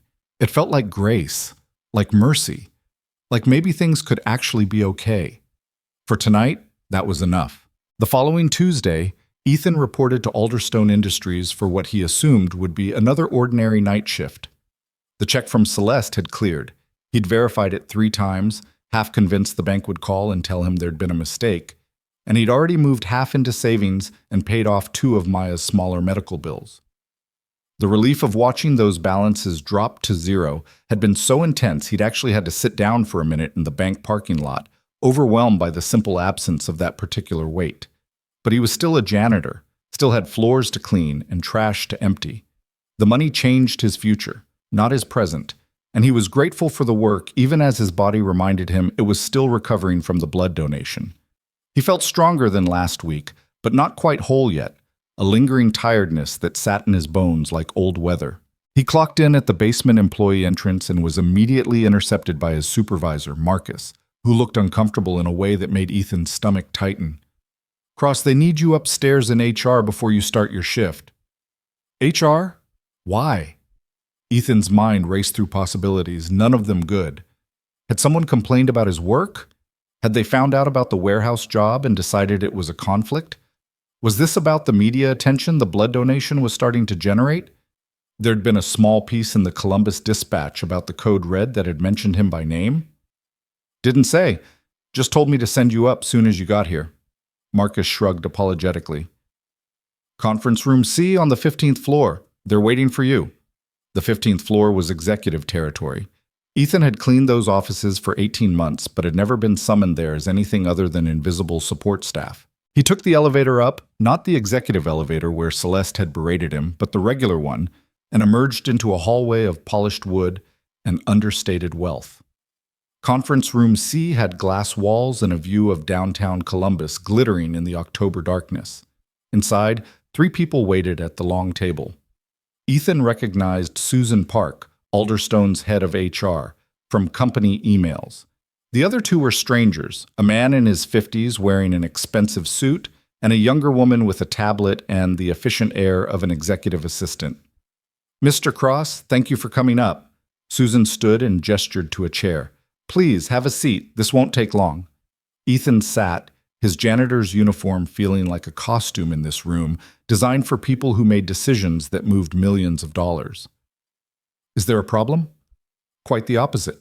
Susan smiled, but there was something careful in her expression.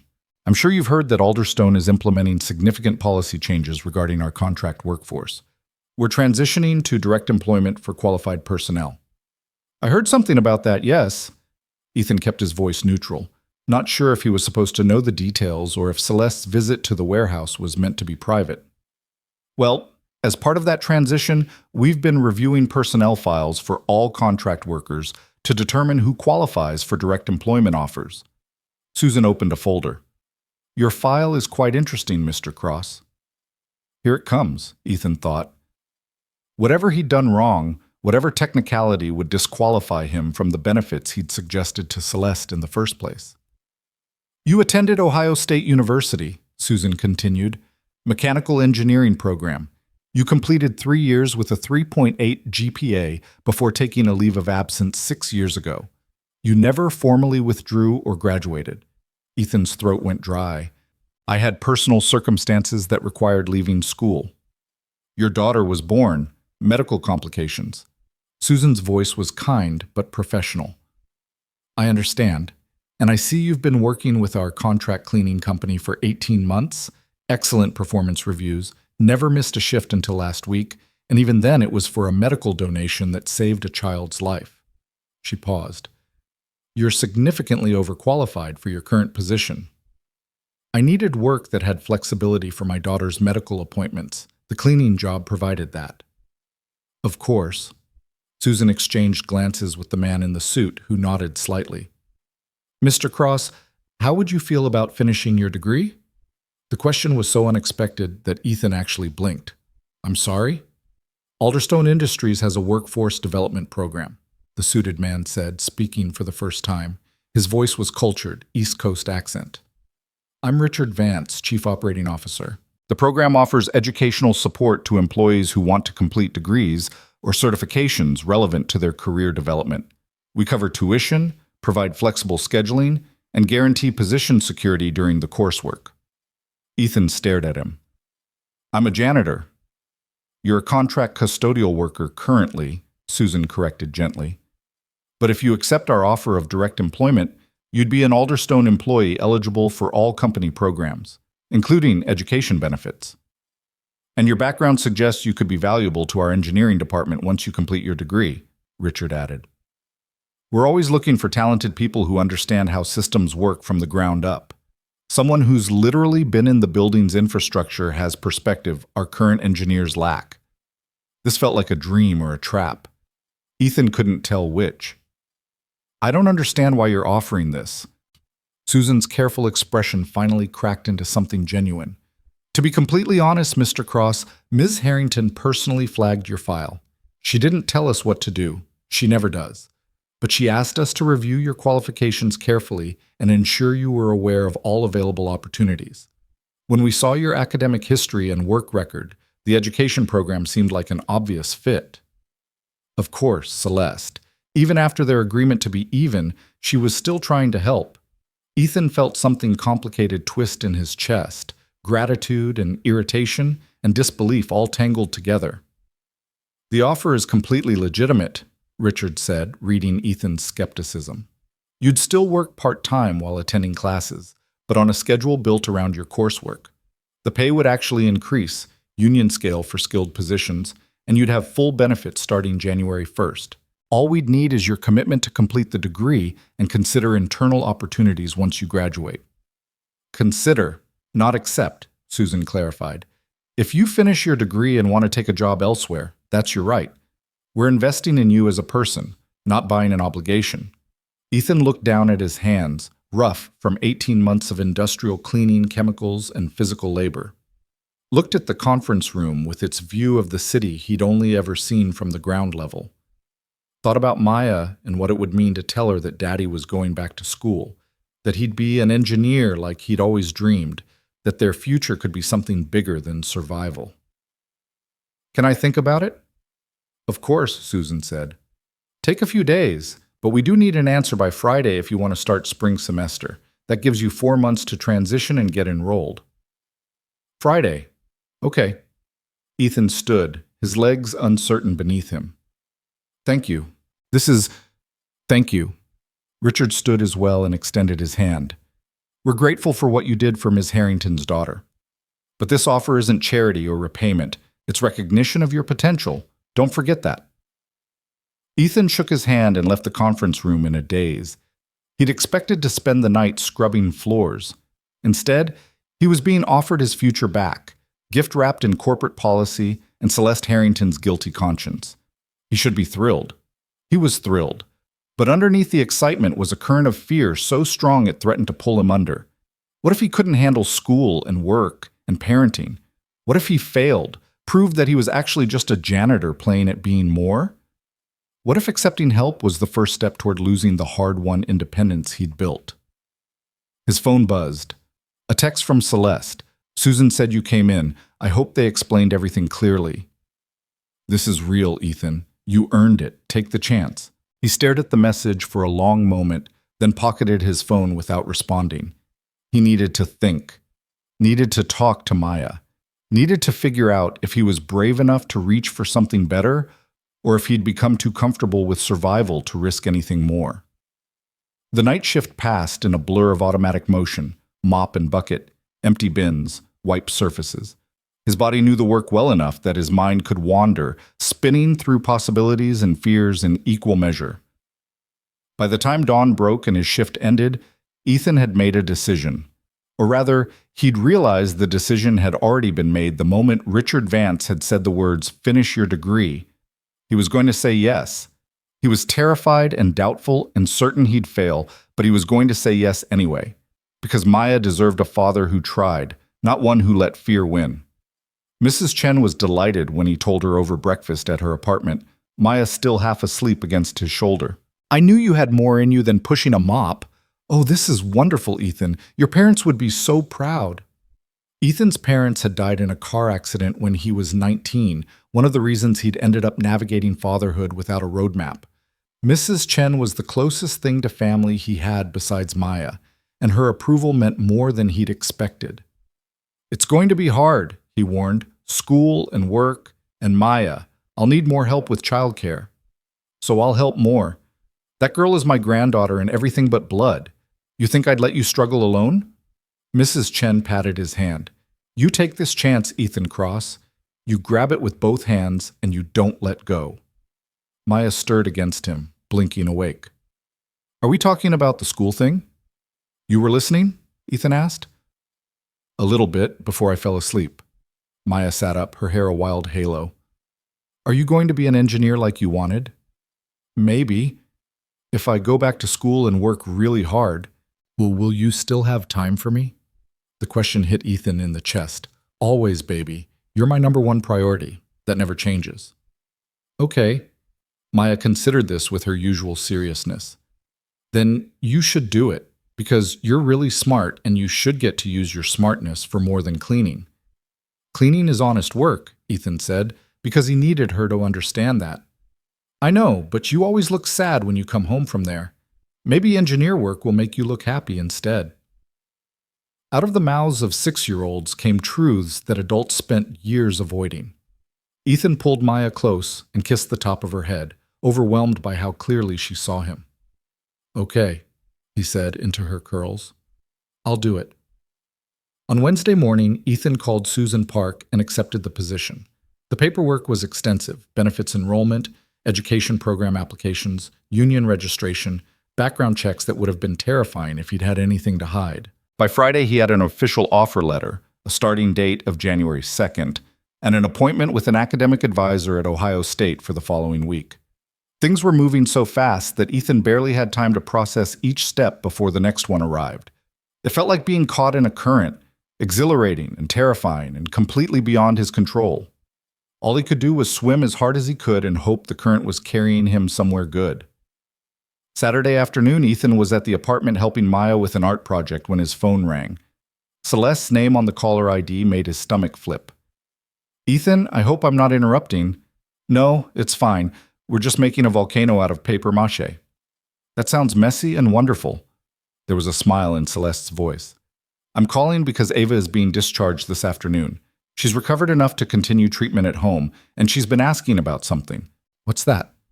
She wants to meet the man who helped her. The doctors told her about what happened, carefully, age-appropriately, and she knows someone gave blood that saved her life. She knows it was you. Celeste paused. I told her I'd ask if you'd be willing to visit. No pressure, and I understand if it's too strange or if you're not comfortable, but she's been asking every day, and I thought, yes, Ethan interrupted, I'd like to meet her too. Really? Really? When? They arranged for Sunday afternoon at Celeste's home. Ethan hung up and found Maya watching him with bright, curious eyes. Was that the lady whose daughter you helped? Yeah, she wants me to meet Ava. Can I come too? Ethan hesitated. Bringing Maya felt like crossing some line, merging two parts of his life that should stay separate. But Maya was looking at him with such hope, and he realized she'd been part of this story from the beginning, waiting in the hospital, being brave while he donated, understanding in her 6-year-old way that sometimes you helped people just because you could. I'll ask, he promised. Celeste's response came via text minutes later. Please bring Maya. Ava would love to meet her. They're the same age, might even go to the same school. Sunday arrived cold and bright, October showing its teeth. Ethan dressed Maya in her nicest outfit, a blue dress that Mrs. Chen had bought her for school pictures, and himself in khakis and a button-down that he usually saved for parent-teacher conferences. They took the bus to Upper Arlington, Columbus's wealthy suburb, and walked 3 blocks to the address Celeste had provided. The house was exactly what Ethan expected, and nothing he was prepared for. Not a mansion, but close. A sprawling modern design with floor-to-ceiling windows and a yard that could have held his entire apartment building. The driveway held 3 cars, including the Mercedes he recognized. Daddy, this is fancy, Maya whispered, her hand tight in his. Yeah, baby, it is. But they're just people, okay? Same as us. Maya nodded, but her eyes were huge as they approached the front door. Before Ethan could knock, it swung open, and Celeste stood there wearing jeans and a sweater, looking more relaxed than he'd ever seen her. Ethan, Maya, come in, please. The interior was beautiful in that carefully designed way that looked effortless, but probably cost more than Ethan made in a year. Hardwood floors, minimalist furniture, abstract art that Ethan suspected was the real thing. But there were also signs of life. A backpack by the stairs, children's drawings on the refrigerator visible through the kitchen doorway. A half-finished puzzle on the coffee table. Ava's in the living room, Celeste said. She's excited but also nervous. She doesn't remember much from the hospital, just fragments. But she knows you helped her, and she's been practicing what to say to you all morning. They found Ava curled up on a large sectional sofa, a blanket over her lap, and a stuffed elephant clutched to her chest. She was small for 7, with dark hair like her mother's and the kind of fragility that came from recent illness. A healing surgical scar traced along her hairline, partially hidden by careful styling. She looked up when they entered, and her eyes, gray like Celeste's but warmer, went wide. That's him? She whispered to her mother. That's Ethan, Celeste confirmed. And this is his daughter, Maya. Hi, Ava said shyly. Hi, Maya responded, equally shy. Ethan crossed to the sofa and crouched down so he was at Ava's eye level. Hey, Ava, I'm really glad you're feeling better. My mom said you gave me your blood. That's why I'm not dead. Ava's voice was matter-of-fact in the way children approached big topics. Is that true? I gave blood that the doctors used to help you, yes. But they're the ones who saved you. I just helped. But if you didn't help, I'd be dead, Ava persisted. That's what the doctors said. They said I needed special blood fast, and you gave it to me even though you didn't know me. That's true. Why? It was the same question Celeste had asked in different words. Why help when there was no benefit, no connection, no reason except basic humanity? Because you needed it, Ethan said simply, and I could give it. That's enough reason. Ava studied him for a long moment with those 2 old eyes, the eyes of a child who'd looked at death and understood it. Then she set down her elephant and held out her hand. Thank you for saving me, she said formally. I'm glad you were there. Ethan shook her small hand gently, careful of the IV bruises still visible on her wrist. I'm glad I could help. Mom says you have a daughter my age. I do. This is Maya. Ava turned her attention to Maya, and something shifted in her expression, the formality dropping away as she saw another little girl instead of an adult. Do you go to Barrington Elementary? I go to Riverside, Maya said. That's the public school. Oh, I go to private school, but I don't like it very much. The kids are mean sometimes. Ava looked at the stuffed elephant, then back at Maya. Do you want to see my room? I have a really good art setup. Maya looked at Ethan for permission. He nodded, and the two girls disappeared upstairs with the casual speed of children making friends, their earlier shyness forgotten. Celeste watched them go with a soft expression. I can't believe how quickly kids do that. 2 minutes and they're best friends. Yeah. Ethan stood, his knees protesting the crouch. She seems good, Ava, considering everything. She's resilient, more than I gave her credit for. Celeste gestured to the kitchen. Coffee? I need to keep an ear out in case she overdoes it, but we can talk for a bit. The kitchen was all marble and stainless steel, the kind of space where actual chefs probably worked during dinner parties. Celeste made coffee with an espresso machine that looked like it belonged in a cafe, and they sat at the island while autumn sunlight poured through the windows. Susan said you accepted the position, Celeste said, and the education program. I did. Thank you for that, for flagging my file or whatever you did. I didn't do anything except make sure they looked at you as a whole person instead of just a job title. The qualifications are yours. The opportunity you earned. Celeste sipped her coffee. Are you nervous about going back to school? Terrified, Ethan admitted. It's been 6 years. I barely remember calculus. And trying to balance classes with work and Maya, I don't know if I can pull it off. You'll pull it off because you have to. That's how you operate. Celeste's voice was certain. I've been watching you since Tuesday. Not in a creepy way, she added quickly, but I've been paying attention to the people who work in the building, actually looking at them. And I see how hard everyone works, but you have this determination that's different, like you're always carrying something heavy, but you'd never think to put it down. Maya, Ethan said. I'm carrying Maya. I know, and that's what's going to get you through school, because you're not doing it for yourself, you're doing it for her. I'm doing it for both of us. Even better. Celeste set down her coffee. I want to help. I know we said we were even, but this is different. Let me set up a scholarship through the company. We're establishing an education fund for employees anyway. Might as well make sure you're covered. Celeste, I'm not asking permission. I'm telling you that the tuition is handled. You focus on the coursework and taking care of Maya. Don't let money be the thing that stops you. Her voice was firm, the CEO tone creeping back in. Consider it an investment.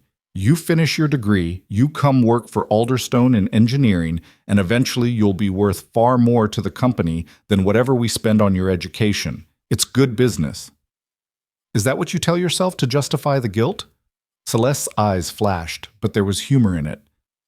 Among other things, will you accept the help or do I need to make it a condition of employment? You can't do that.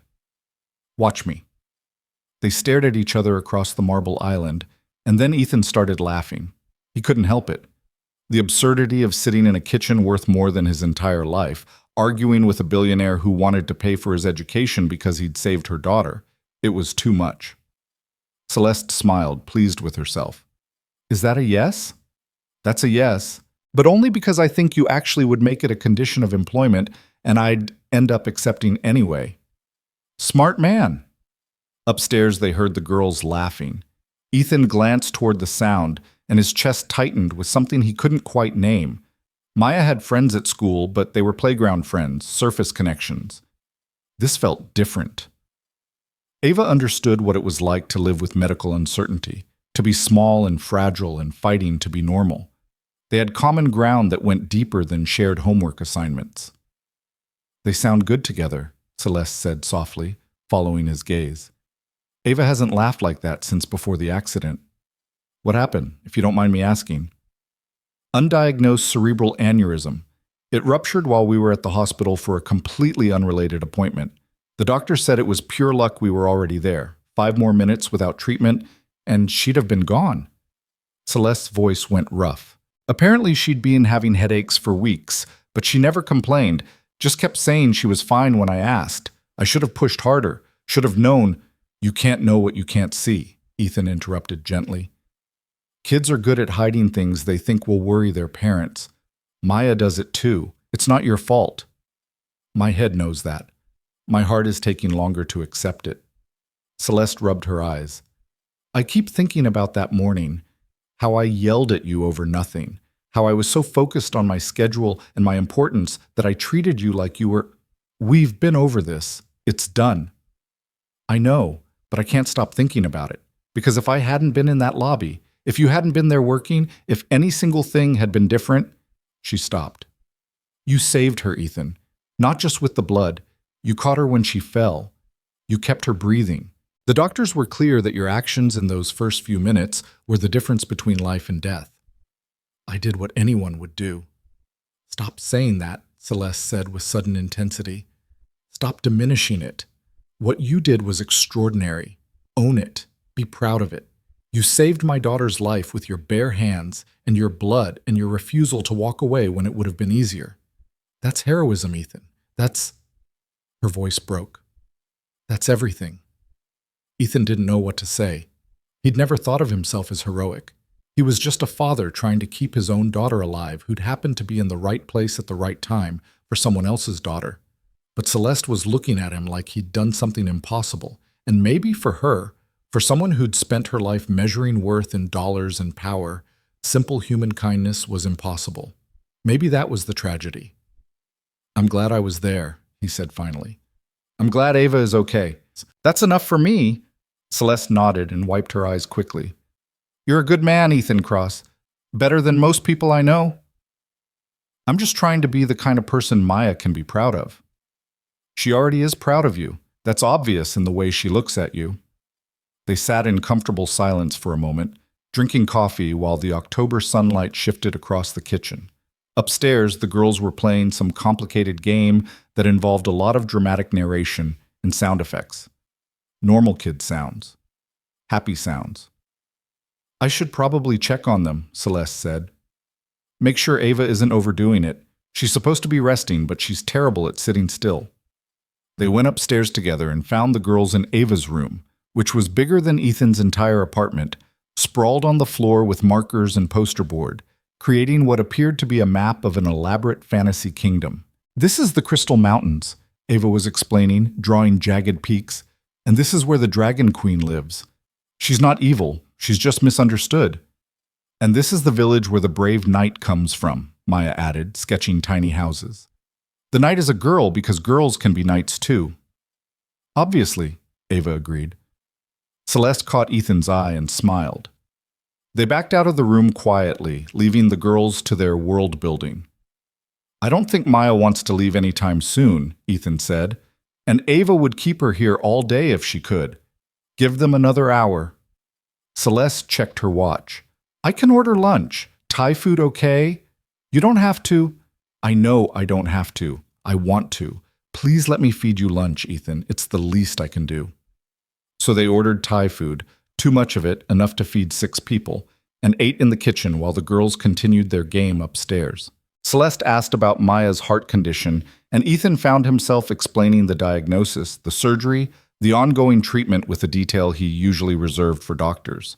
It felt strange to talk about it openly with someone who wasn't family or medical staff, but Celeste listened with genuine interest and asked smart questions that showed she was actually trying to understand. It sounds terrifying, she said, living with that uncertainty. You get used to it. Not comfortable exactly, but you learn to function with the fear in the background. Is that what it was like when you donated blood? Functioning with fear? Ethan considered. More like functioning despite fear. I was afraid I'd pass out or get too weak to work. But I was more afraid of what would happen if I didn't help, of living with the knowledge that I could have saved a child and chose not to. That's what I mean about heroism, Celeste said quietly. You chose the hard thing because it was the right thing. Most people don't do that. Most people don't have to. They're not put in that position. Maybe, Or maybe most people find ways to avoid being put in that position so they never have to make the choice. They were interrupted by the girls thundering down the stairs, flushed and happy. "Mom, can Maya come over next weekend too?" Ava asked. "We need more time to finish our kingdom." "That's up to Maya's dad and to Maya." Both girls turned pleading eyes on Ethan. He looked at Maya's bright, eager face and felt his heart crack open. When was the last time she'd been this excited about a play date? When had she last had a friend who she connected with so immediately? "Next Saturday works," he heard himself say. "If it's okay with your mom." "More than okay," Celeste said. "Ava needs friends outside her school, kids who aren't—" She stopped, clearly not wanting to insult anyone in front of the children. "Kids who share her interests." The girls celebrated with a complicated handshake they'd apparently invented upstairs. Then Maya announced she needed to use the bathroom. Ava led her down the hall, leaving Ethan and Celeste alone again. "Thank you for this," Celeste said, "for bringing Maya, for letting them be friends. Ava's been lonely since the accident. She's afraid of the other kids seeing her differently now, but Maya just sees another kid who likes dragons and art." "Maya's been lonely too. Being sick isolates you even when you're trying to be normal." Ethan glanced toward the hallway. "Maybe they can help each other. Maybe we all can." There was something in Celeste's voice that made Ethan look at her more carefully. She was watching him with an expression he couldn't quite read, gratitude mixed with something else. Something that made him suddenly aware that they were standing very close in her expensive kitchen, that she was beautiful when she wasn't wearing her CEO armor, that the life he was building and the life she'd always known were separated by more than just money. "We should go," he said, more abruptly than he meant to. "Maya has homework and I have to prep for my meeting with the academic advisor tomorrow." If Celeste noticed his sudden retreat, she didn't comment. "Of course. Let me get you both some leftovers to take home." By the time they left, Ethan was carrying enough Thai food to feed them for 3 days, and Maya was clutching a drawing Ava had made for her, a detailed illustration of the Dragon Queen from their imaginary kingdom. On the bus ride home, Maya talked non-stop about Ava's room and her art supplies, and how they were going to write a whole story about their fantasy world together.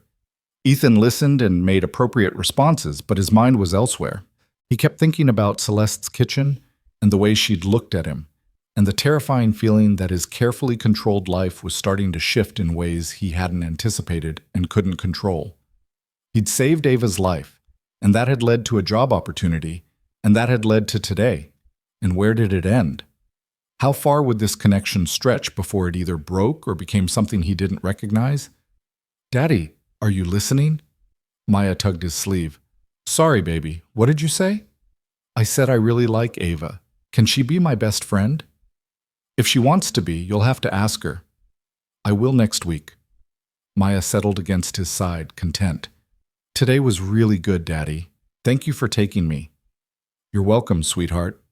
The bus rolled through Columbus as evening fell, carrying them back to their small apartment and their small life that was somehow, impossibly, starting to feel like it might become something more. Ethan held his daughter close and tried not to think too hard about what that meant, or what he was risking by letting Celeste Harrington and her daughter into their carefully guarded world. Sometimes you saved someone's life, and that was the end of the story. Sometimes it was just the beginning. Ethan was starting to suspect they were living the beginning of something he didn't have a map for. All he could do was hold on tight and hope they didn't lose themselves in whatever came next. The academic advisor at Ohio State was a woman in her 40s named Dr. Patricia Coleman, who looked at Ethan's transcript with the kind of focused intensity usually reserved for archaeological artifacts. They sat in her cramped office surrounded by filing cabinets and motivational posters about perseverance, and Ethan tried not to fidget like the college kid he used to be. "Your GPA is excellent," Dr. Coleman said finally, "and most of your core requirements are complete.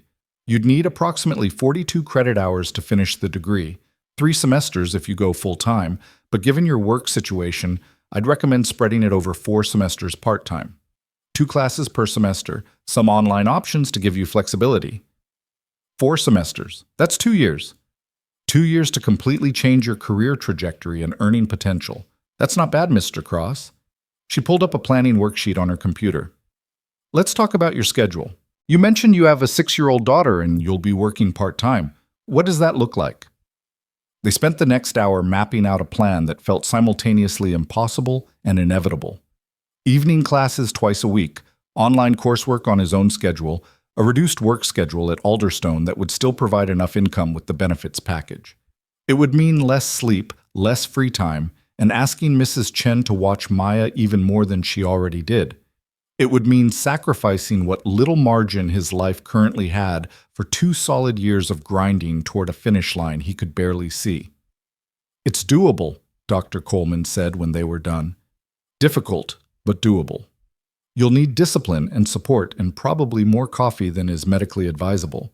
But I've seen people in harder situations succeed.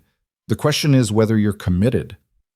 I'm committed, Ethan said, and meant it with every exhausted fiber of his being. He registered for spring semester classes that day, Thermodynamics 2 and Engineering Materials, both with evening sections that wouldn't conflict with his new work schedule. Walking out of the engineering building into the November cold, Ethan felt like he'd just signed a contract written in his own blood. There was no backing out now. He'd made promises to Susan Park, to Celeste, to himself, but most importantly to Maya. He had to see this through. The following Saturday, he took Maya back to Celeste's house as promised. This time felt easier, less like crossing into foreign territory and more like visiting people they actually knew. Ava was waiting at the window and threw open the door before they'd even reached it, practically vibrating with excitement. "Maya, I finished the Dragon Queen's castle. Come see." The girls disappeared upstairs in a blur of energy, leaving Ethan alone with Celeste in the foyer. She was dressed casually again, leggings and an oversized sweater, and her hair was in a messy bun. She looked tired but content, more relaxed than the brittle perfectionist from that first morning at Alderstone. "Coffee?" she offered. "Always." They'd fallen into an easy rhythm over coffee these past 2 weeks. Celeste would ask about school preparations, and Ethan would ask about Ava's recovery, and they'd talk around the elephant in the room, that their daughters were becoming genuine friends, and that meant their own lives were becoming increasingly entangled in ways neither of them had planned for. Today, though, Celeste seemed distracted. She made the coffee in silence, and when they sat at the island, she turned her cup in her hands without drinking. "I have to tell you something," she said finally, "and I want you to hear it from me before you hear it anywhere else." Ethan's stomach dropped. "Okay." The board met yesterday. We finalized the details of the employment transition program, bringing all the contract workers on as direct employees. It's a major policy shift, bigger than anyone initially realized. We're talking about almost 300 people across all departments. She paused. The announcement goes public Monday. There's going to be media coverage, business journals, local news, maybe even national press, because it's unusual for a company our size to voluntarily increase labor costs this significantly. That's good, right? That's what you wanted. It is. But Ethan, your story is part of it. Not by name if you don't want, but the narrative of why I pushed for this change. It starts with what happened with Ava. With you. Celeste met his eyes. The PR team wants to frame it as a CEO having a moment of clarity about corporate responsibility after a personal crisis. They want to do interviews, profiles, maybe even a feature in Forbes about leadership and humanity in business. And they want to talk about the janitor who saved your daughter. They want the story. I told them I wouldn't give them your name or any details without your explicit permission. But I also told them I wouldn't lie about what catalyzed the change. You did that. Your actions, your words, your... She stopped. Your decency is the reason 300 people are getting health care and job security. That matters. Ethan thought about being in the news, his face potentially attached to a story about heroism and corporate reform.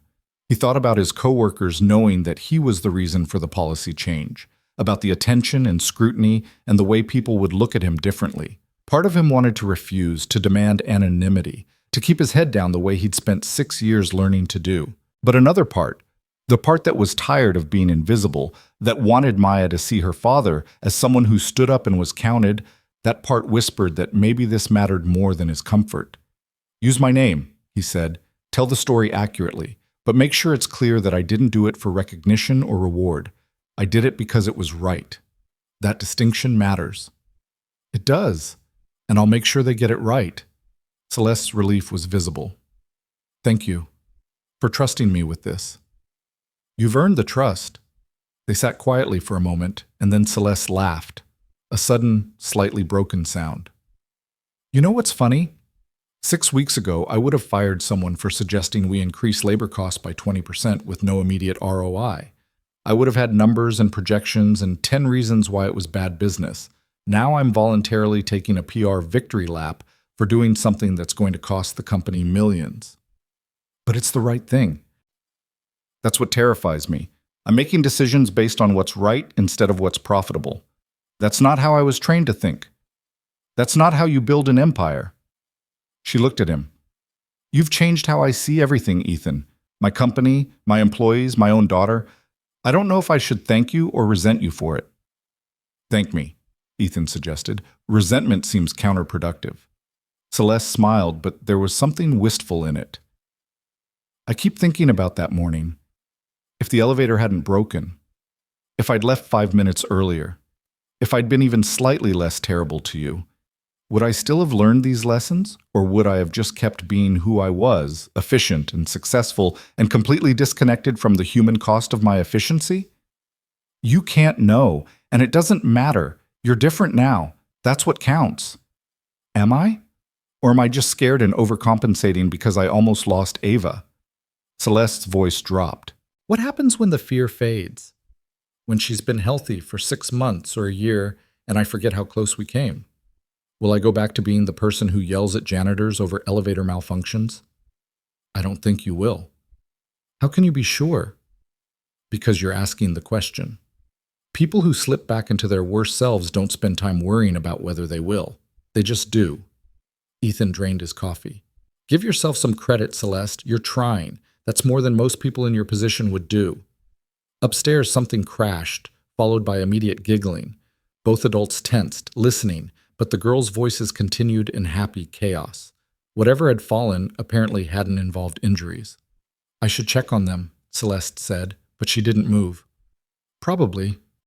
They stayed at the island, suspended in the strange intimacy that had developed between them. Two parents bound by crisis and gratitude and the growing awareness that their daughter's friendship was creating a connection neither of them quite knew how to navigate. Can I ask you something personal? Celeste's voice was careful. Sure. Maya's mother, what happened there? Ethan had known this question would come eventually. It always did. We weren't together long. A few months, maybe. She got pregnant, decided to keep the baby, and I committed to being there. Then Maya was born premature with the heart defect, and her mother looked at this tiny baby with all these tubes and machines and just couldn't do it. She signed away her parental rights when Maya was 3 days old, and I never saw her again. I'm sorry. I'm not. Maya deserves a parent who wants to be there. If her mother couldn't be that person, better she left early than stayed and made everyone miserable. Ethan's voice was matter-of-fact, the old wound so thoroughly scarred over that he barely felt it anymore. It's been hard, but we're okay. We've always been okay. You're more than okay. You're... Celeste stopped. I was going to say you're an incredible father, but that feels inadequate. You're the kind of parent I'm trying to be, present, committed, willing to sacrifice everything for your child. You are that kind of parent. You were just so busy trying to build security for Ava that you forgot to actually be secure with her. Ethan gentled his voice. That's fixable. You're fixing it now. By working less and being home more, and letting myself be human instead of perfect. Celeste's smile was self-deprecating. It's surprisingly difficult to be mediocre when you've spent your entire life being excellent. You're not mediocre. You're just recalibrating what excellence means. When did you become so wise? When I became a single parent to a medically fragile child. Nothing teaches you what matters faster than that. They were interrupted by the girls thundering down the stairs, dragging backpacks and art supplies. We're going to the park, Ava announced. Mom, can we? Please. Maya's never been to the park with the big playground, and we want to show her. Celeste glanced at Ethan. The park is 2 blocks away. We could walk there, let them play for an hour? Sure. Maya, did you bring your jacket? In my backpack. The 4 of them walked to the park together, the girls running ahead while the adults followed at a more sedate pace. The park was exactly what Ethan expected from an Upper Arlington neighborhood. Pristine playground equipment, manicured grass, the kind of safe, prosperous environment where children played without anyone worrying too much about their safety. Maya and Ava claimed the swings immediately, pumping their legs in unison and trying to see who could go higher. Celeste and Ethan sat on a nearby bench, close enough to supervise but far enough to give the girls space. "She's getting stronger," Ethan observed, watching Ava swing. "You can see it in how she moves." "The doctors are pleased with her progress. Another few weeks and she'll be cleared for school." Celeste's voice held relief and worry in equal measure. "I'm terrified to send her back. What if something happens again? What if I'm not there? Then someone else will be there. Teachers, nurses, other parents. You can't wrap her in bubble wrap forever." "I know, but I want to." Celeste laughed shakily. "I want to keep her home forever where I can watch her every second," which is insane and overprotective and exactly what my therapist says I need to work through. "You're seeing a therapist?" "Started 2 weeks ago. Trauma response, apparently. Nearly losing your child does a number on your mental health. Who knew?" She said it lightly, but Ethan heard the strain underneath. "That's good. That you're getting help." "It doesn't feel good. It feels like I'm falling apart when I'm supposed to be holding everything together." Celeste watched Ava swing higher. "But my therapist says that's the point, that I've been holding too tightly to control for too long and something had to break." "And it did." "And it did," Celeste agreed. "But you know what's strange? I don't want to go back to how things were before. Even though it's harder now, even though I feel vulnerable and uncertain all the time, I don't want to be the person I was 6 weeks ago." "That's growth. It's terrifying." "Growth usually is." They sat in companionable silence, watching their daughters play. The November sun was weak but present, the air cold enough to sting but not quite frozen.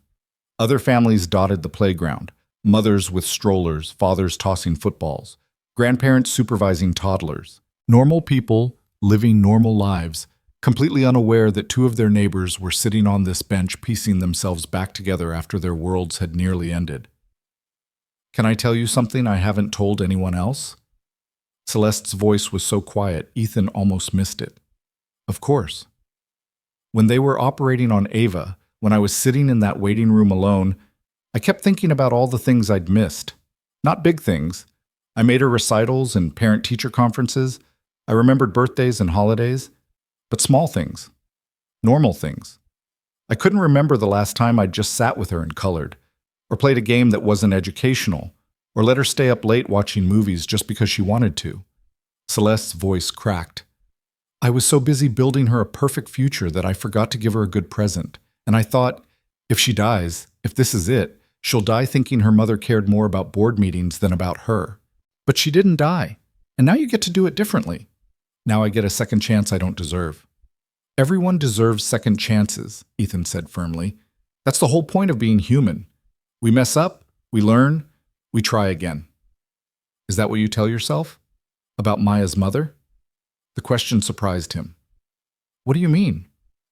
Do you think she deserves a second chance? If she showed up tomorrow wanting to be part of Maya's life?" Ethan considered carefully. "I think she deserves the chance to try to be better. Whether Maya would want that relationship is up to Maya when she's old enough to decide. But yeah, I believe in second chances, even for people who hurt us. Even for me? Especially for you, because you're actually taking it." Celeste looked at him with an expression that made Ethan's chest tighten. Gratitude and vulnerability and something else he didn't want to name. They were sitting close on the bench, close enough that he could smell her perfume, could see the fine lines around her eyes that her makeup usually hid. She was beautiful in a way that was dangerous to notice, because noticing meant acknowledging that she wasn't just Ava's mother or his indirect employer or the woman whose daughter he'd saved. She was a person, a woman, someone who looked at him like he mattered. "Daddy, watch!" Maya's voice shattered the moment. "I can do a flip off the swing." "Absolutely not," Ethan called back, his heart in his throat. "No flips, just regular swinging." Maya laughed and stayed on the swing, and the moment with Celeste passed, but the awareness it had created lingered like smoke. They stayed at the park for another hour, then walked back to the house for the dinner Celeste insisted on providing.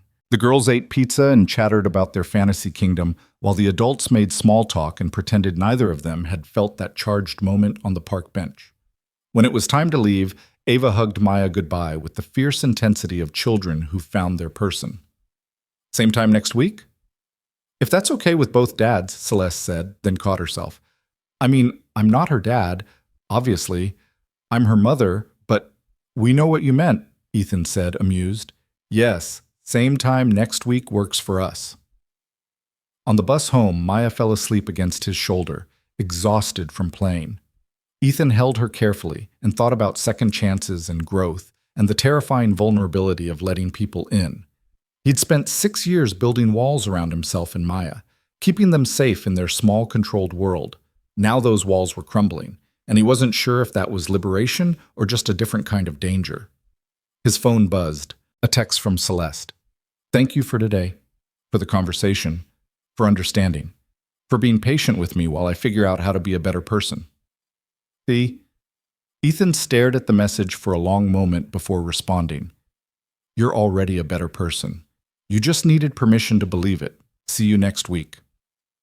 The bus carried them through the darkening city, past neighborhoods like Upper Arlington that Ethan had never imagined living in, past the university where he'd start classes in January, past the hospital where he'd given blood and changed the trajectory of multiple lives without meaning to. His life was splitting into before and after, and he was standing right at the fault line, watching everything shift. Maya stirred against him, mumbling something about dragons in her sleep. Ethan kissed the top of her head and made himself a promise. Whatever happened next, however his life rearranged itself around school and work, and this strange new friendship with Celeste Harrington, Maya would always come first. She was his North Star, his reason, his whole heart walking around outside his body. Everything else was just noise. The weeks before Christmas passed in a blur of preparation and adjustment. Ethan's new position at Alderstone started in early December, and the change was immediate and disorienting. Instead of night shifts cleaning, he worked 3 partial days in facilities maintenance, the transitional role they'd created while he completed his degree. The work was still physical, but more technical, and he was treated as staff rather than invisible contract labor. People knew his name, said hello in the hallways, asked him to join the maintenance team for coffee breaks. It was strange and wonderful, and occasionally uncomfortable. He kept waiting for someone to point out that he didn't belong, that he was still just the janitor playing dress-up in a button-down shirt. But it never happened.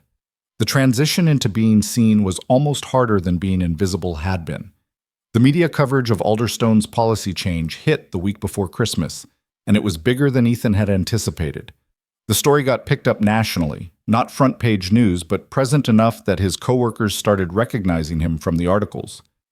The Columbus Dispatch ran a feature with a photo of him at the hospital blood donation center, and suddenly he was the face of corporate responsibility and ordinary heroism. Marcus, his former cleaning supervisor, cornered him in the break room one afternoon. Man, I had no idea. About your daughter, about the blood donation, about any of it. You never said anything. Didn't seem important, Ethan said, uncomfortable with the attention. It's important now. 300 people have better jobs because of you, because you had the guts to tell a billionaire she was wrong. Marcus shook his hand firmly. That takes courage, brother. Don't let anyone tell you different. Ethan mumbled something modest and escaped, but the conversation repeated itself throughout the week. People thanking him, telling him their stories about how the new benefits would change their lives. A single mother in food services who could finally afford consistent childcare. An older maintenance worker who'd been rationing his diabetes medication. A security guard whose wife was pregnant and who'd been terrified about the hospital bills. The weight of it was crushing and uplifting in equal measure. Ethan had suggested a policy change because it seemed right. He hadn't fully comprehended how many lives that change would touch, how many families would breathe easier because Celeste Harrington had listened to a janitor's moral argument and chosen to act on it. The Saturday before Christmas, Maya and Ethan went to Celeste's house for what had become their weekly visit. This time, though, Celeste had a surprise waiting. The living room was transformed. A massive Christmas tree dominated one corner, decorated with the kind of professional precision that suggested hired designers. Presents were already piled underneath, wrapped in matching paper with elaborate bows. Ava and I wanted to do something special, Celeste explained when she saw Ethan's expression. To thank you for everything. You didn't need to, I know I didn't need to. I wanted to. Please just accept it gracefully. Ava pulled Maya toward the tree, pointing out specific ornaments and explaining their significance. The girls had grown so close over the past month that they finished each other's sentences and communicated in a shorthand only they understood. Watching them, Ethan felt a complicated mix of joy and fear. Maya had never had a friendship this deep, and the intensity of it worried him. What would happen when reality reasserted itself, when the novelty wore off, when Celeste remembered that she was a billionaire and he was a maintenance worker taking night classes? Stop overthinking, Celeste said quietly beside him. I can see your brain working. Whatever you're worried about, let it go, just for today. How do you know I'm worried? Because you get this line right here. She reached up and touched the space between his eyebrows. When you're trying to solve problems that don't have solutions yet. Her touch was brief and casual, but Ethan felt it like electricity. He stepped back slightly, needing distance, needing to remember all the reasons this, whatever this was becoming, was a terrible idea. The girls are good together, he said, deflecting. Maya's never had a friend like Ava. The feeling is mutual. Ava talks about Maya constantly. Her teachers at school have noticed she's more confident, more willing to participate. Having a friend who doesn't treat her like she's fragile has been good for her. Maya's fragile too. She just hides it better. They help each other be brave. That's what good friendships do. Celeste paused. I'd like to think we're becoming good friends too, you and me. Ethan looked at her carefully. She was wearing jeans and a red sweater, her hair loose around her shoulders, and she looked younger than her 35 years. Softer. More like the mother of a 7-year-old than the CEO of a corporate empire. We are friends, he said finally. Good ones. Good. Celeste's smile was genuine and slightly uncertain. Because I don't have many of those. People who knew me before Alderstone, who want something from me, who see me as useful. But you see me as just Celeste, Ava's mom. A person trying to figure things out, that's rare. Maybe you need to expand your social circle. Maybe I already am.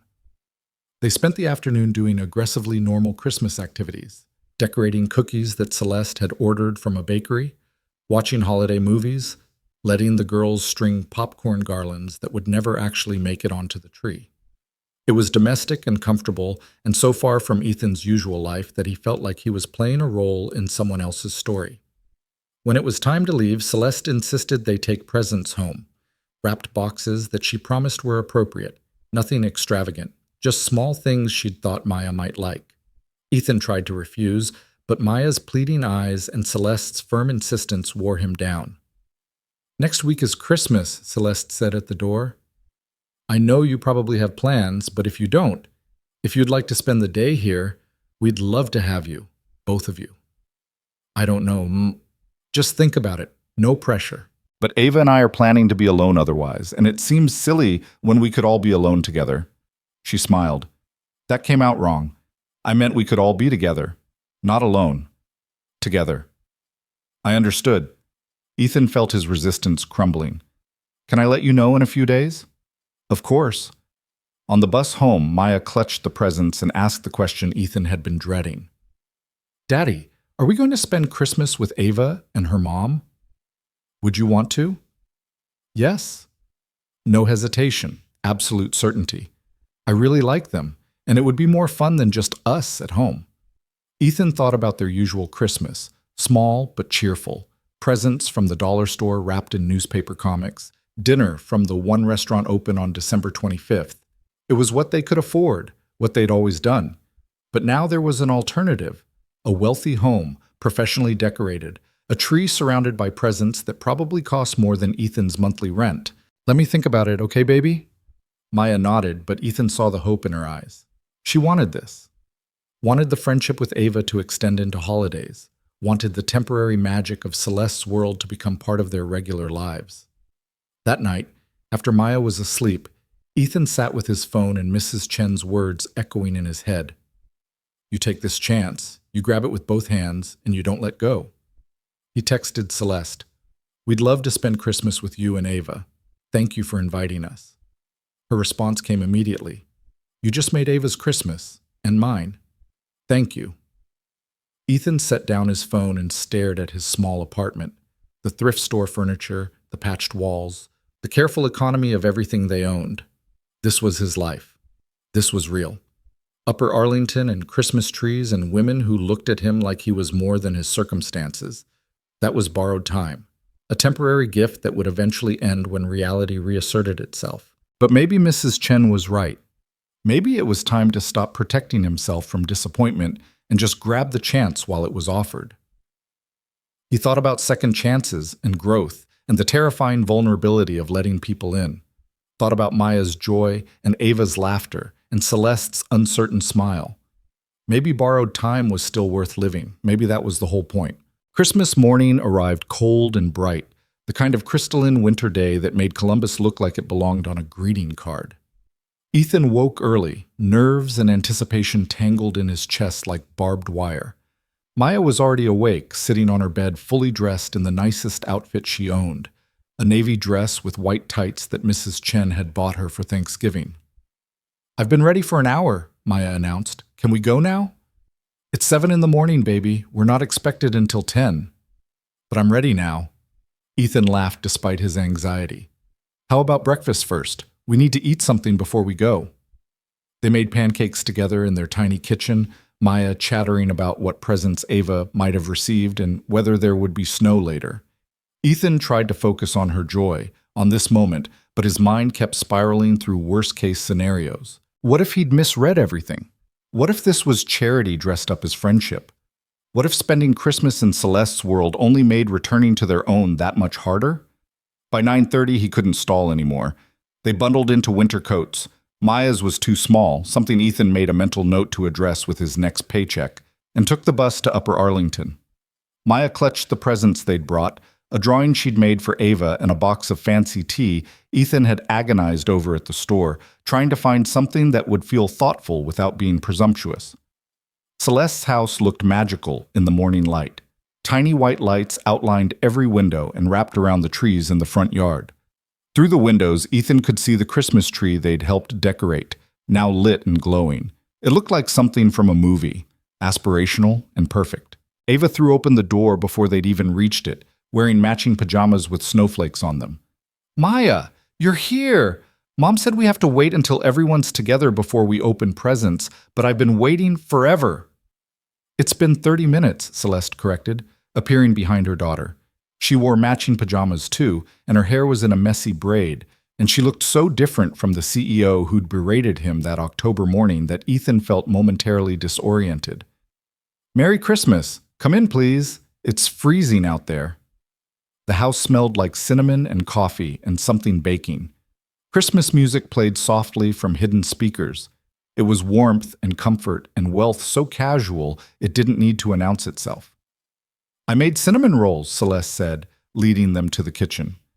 "Well, I heated up cinnamon rolls that my housekeeper prepared yesterday, but I'm claiming credit for remembering to set the timer." "They smell amazing," Ethan said honestly. "Can we eat them and then open presents?" Ava asked. "Please?" That was the plan. They ate breakfast around the kitchen island, the girls side by side, Ethan and Celeste across from them, and it felt surreal in its normalcy. Just two families sharing Christmas morning as if the vast differences in their circumstances were irrelevant. Maya told a complicated story about her class's holiday pageant, and Ava responded with an equally elaborate tale about her school's winter concert. The adults contributed where appropriate and mostly just watched their daughters be happy. After breakfast, they moved to the living room for presents. The pile under the tree was intimidating, easily 30 or 40 wrapped boxes in various sizes. Ethan felt his stomach clench. This was too much. This was exactly what he'd been afraid of. "Before anyone panics," Celeste said, reading his expression, "most of those are for charity. We're donating them to a children's hospital this afternoon. The ones for us are marked with names." She was right. Only about 10 presents had name tags, and half were clearly from Ava to Maya and vice versa. The others were modest-sized boxes that suggested thoughtfulness rather than extravagance. Ethan felt his shoulders drop slightly. Can we start? Maya asked, practically vibrating with excitement. Go ahead. The next half hour was chaos in the best way. The girls opened their presents to each other first. Maya's drawing was received with genuine delight, and Ava's gift to Maya was a leather-bound journal with the words "Story Writer" embossed on the cover. Then came the presents from the adults. Art supplies for both girls. Books Celeste had chosen based on their fantasy kingdom obsession. A warm winter coat for Maya that Ethan pretended not to notice was from an expensive brand.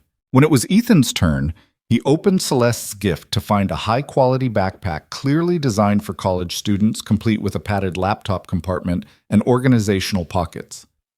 For when you start classes next month, Celeste said. I noticed you mentioned your old backpack was falling apart. Thank you. This is really thoughtful. You're welcome. She opened his gift, the tea, and her face lit up with genuine pleasure. This is from the shop downtown, isn't it? The specialty place? I love this blend. How did you know? I pay attention, Ethan said, and something in the air between them shifted, became charged with the same electricity he'd felt at the park. The girls had already abandoned their presents and were building an elaborate fort out of wrapping paper and ribbon. Celeste suggested they watch a movie, and the four of them settled on the massive sectional sofa, the girls on one end, the adults on the other, for a viewing of an animated Christmas film that Ava had been begging to see. Halfway through, Maya fell asleep against Ava's shoulder, exhausted from the excitement. Ava followed soon after, and Celeste carefully adjusted a blanket over both girls. They're adorable, she whispered, settling back beside Ethan. Yeah. He couldn't take his eyes off Maya's peaceful face. She's never had this, a normal Christmas with friends. It's usually just us, very quiet, very modest. This is too much? Celeste's voice held worry. I tried not to go overboard, but I wanted it to be special. No, it's perfect. That's what scares me. Why would perfect scare you? Ethan struggled to articulate the fear that had been building for weeks. Because this isn't sustainable. You and me are daughters, this whole situation. It only works because we're in this weird grace period after the crisis. But eventually reality reasserts itself. You remember you're a billionaire CEO. I remember I'm a maintenance worker taking night classes. The differences that don't seem to matter right now start mattering again. Celeste was quiet for a long moment. When she spoke, her voice was careful. What if they don't start mattering again? They always do. Not always. She turned to face him, and they were very close on the sofa, close enough that Ethan could see the flecks of blue in her gray eyes. I know what you're thinking, that this is temporary, that I'll get bored or remember my real life or decide that friendship with you doesn't fit my image. But Ethan, what happened with Ava? That wasn't a grace period. That was an awakening. I'm not going to forget what matters just because time passes. People say that, and then life happens and priorities shift, and I'm not people, Celeste interrupted firmly. I'm me, and I'm telling you that whatever this friendship is, whatever it's becoming, I'm committed to it. I'm committed to you. The words hung in the air between them, heavy with implications neither seemed ready to address fully. Ethan's heart was hammering, and he was intensely aware of how close they were sitting, of how easy it would be to close the distance, of how much he wanted to despite all his logical objections. I'm not in your league, he said quietly. Financially, socially, any way you measure it. At some point, that's going to become a problem. Only if we let it. Celeste's voice was steady. I'm not interested in measuring people's worth by their bank accounts, not anymore. You taught me that. I didn't teach you anything. You learned it yourself. You showed me it was possible to be different. That's teaching. She paused, then continued with visible courage. Can I tell you something honest? Something I probably shouldn't admit? Okay. I think about you constantly. About our conversations, about the way you see the world, about how you manage to be so decent when life has given you every reason not to be. And I know it's complicated and probably inappropriate, and there are power dynamics we'd need to navigate carefully, but She stopped, took a breath. I care about you, Ethan, as more than just a friend, and I think you might care about me too, but you're too busy protecting yourself to admit it. Ethan's throat had gone dry. Everything she was saying was true, and that terrified him more than if she'd been wrong. "Celeste, I'm not asking for anything," she said quickly. "I'm not expecting you to suddenly forget all your very legitimate concerns. I just wanted to be honest about what I'm feeling. So you know. So it's out there." "It's out there," Ethan managed. They sat in charged silence, the movie playing to an audience of sleeping children. Ethan's mind was racing through possibilities and consequences. Getting involved with Celeste would complicate everything: his new job, his education, his carefully controlled life. It would mean trusting someone with his heart when he'd spent 6 years learning to trust only himself. It would mean believing that differences could be bridged, that love could be enough despite practical obstacles. But it would also mean letting himself want something more than survival. It would mean showing Maya that her father deserved happiness too.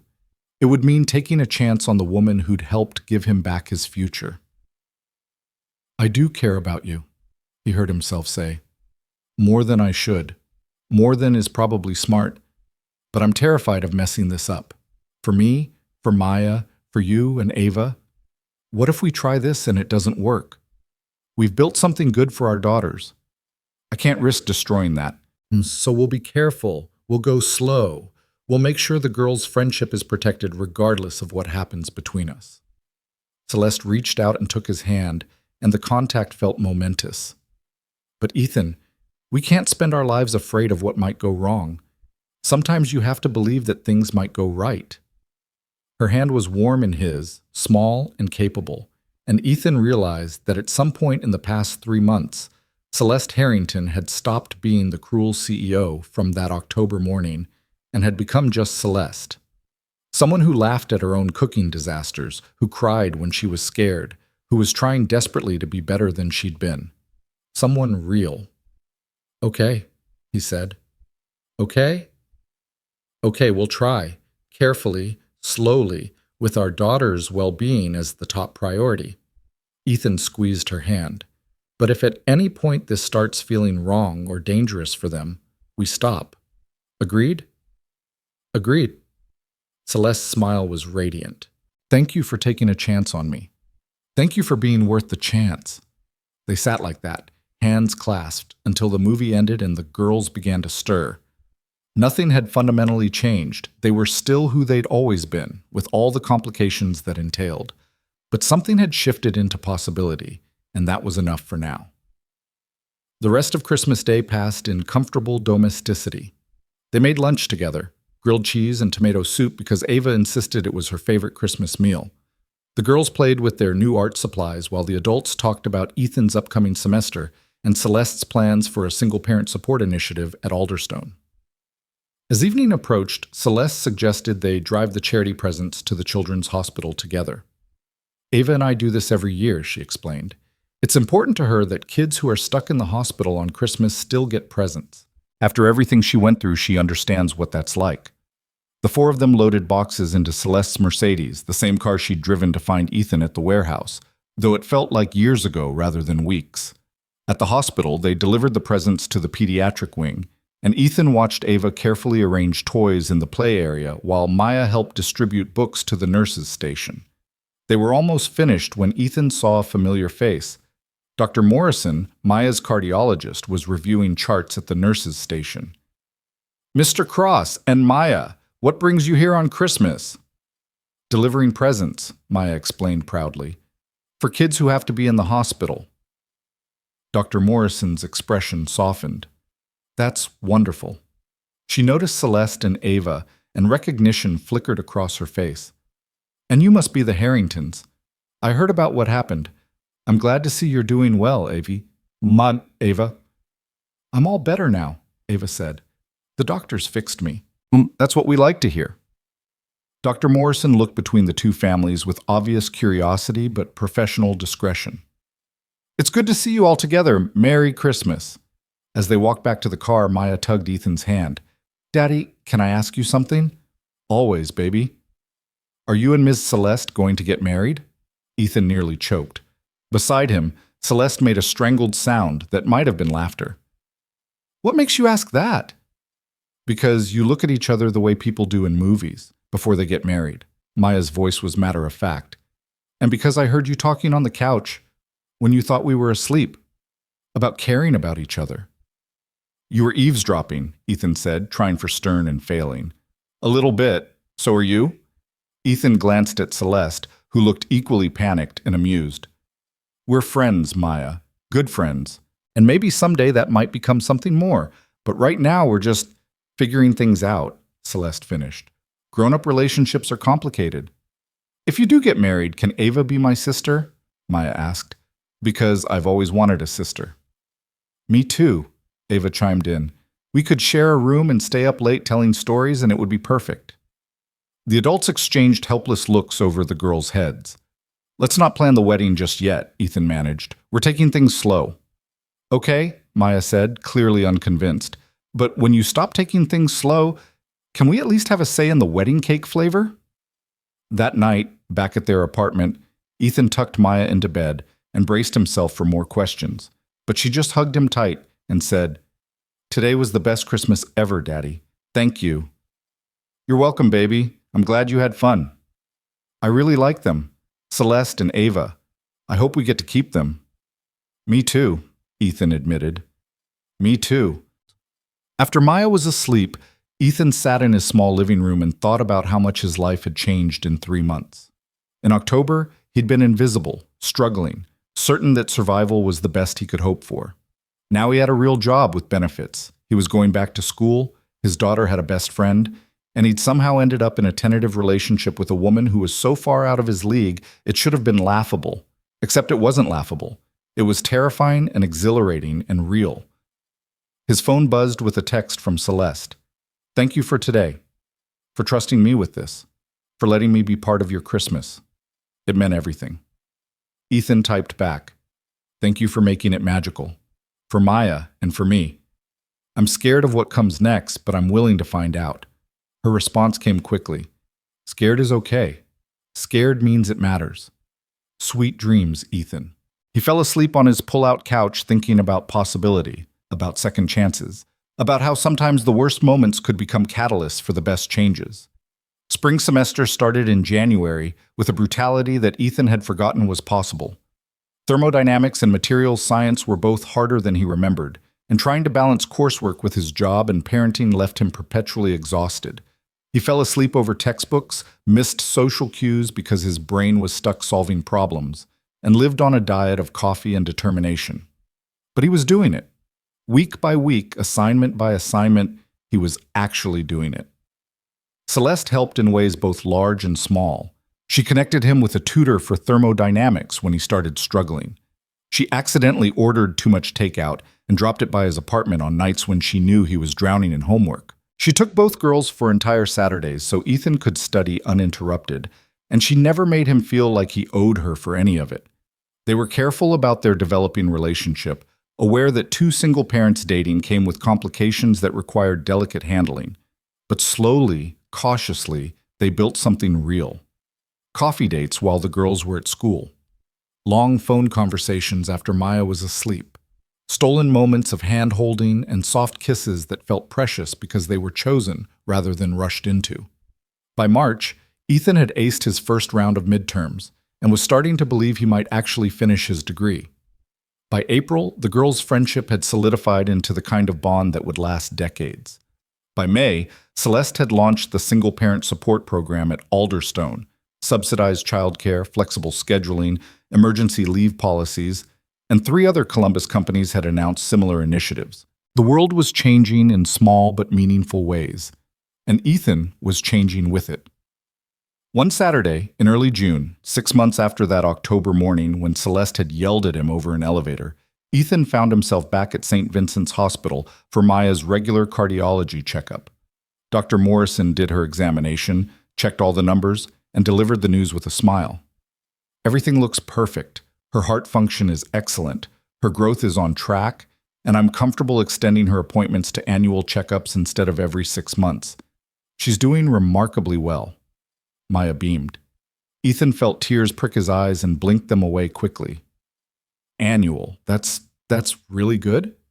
That's really good, Dr. Morrison confirmed. Whatever you're doing, keep doing it. She's thriving. They left the cardiology wing in high spirits, and Maya chattered about how she could tell Ava that she only had to come once a year now. They were almost to the main entrance when Ethan saw a familiar sight. The family waiting area where he'd found Celeste sitting alone that terrible night, scared and broken and waiting for news about Ava. "Daddy, why are you stopping?" Just remembering something. Ethan crouched down to Maya's level. "Do you remember when we were here before? When the little girl was hurt and I gave blood?" "Ava. When you saved Ava. Yeah, that was a really important day. Everything changed after that. Because you helped someone who needed it. Because I helped, and because your very smart daughter reminded me that everyone is somebody's whole world." Ethan pulled Maya into a hug. "You make me want to be better. You know that?" "You're already the best daddy," Maya said with 6-year-old certainty. "But I'm glad you helped Ava anyway, because now we have them, and they have us, and everyone's whole world got bigger." Out of the mouths of children. Ethan kissed the top of her head and stood. "Come on, baby. Let's go tell Celeste and Ava your good news." They took the bus to Upper Arlington. Ethan still didn't own a car, though that would change soon with his increased salary, and found Celeste in her home office finishing up work emails. She looked up when they entered, and her face transformed with her smile. "How did it go?" "Annual checkups now," Ethan announced. "Dr. Morrison says she's thriving."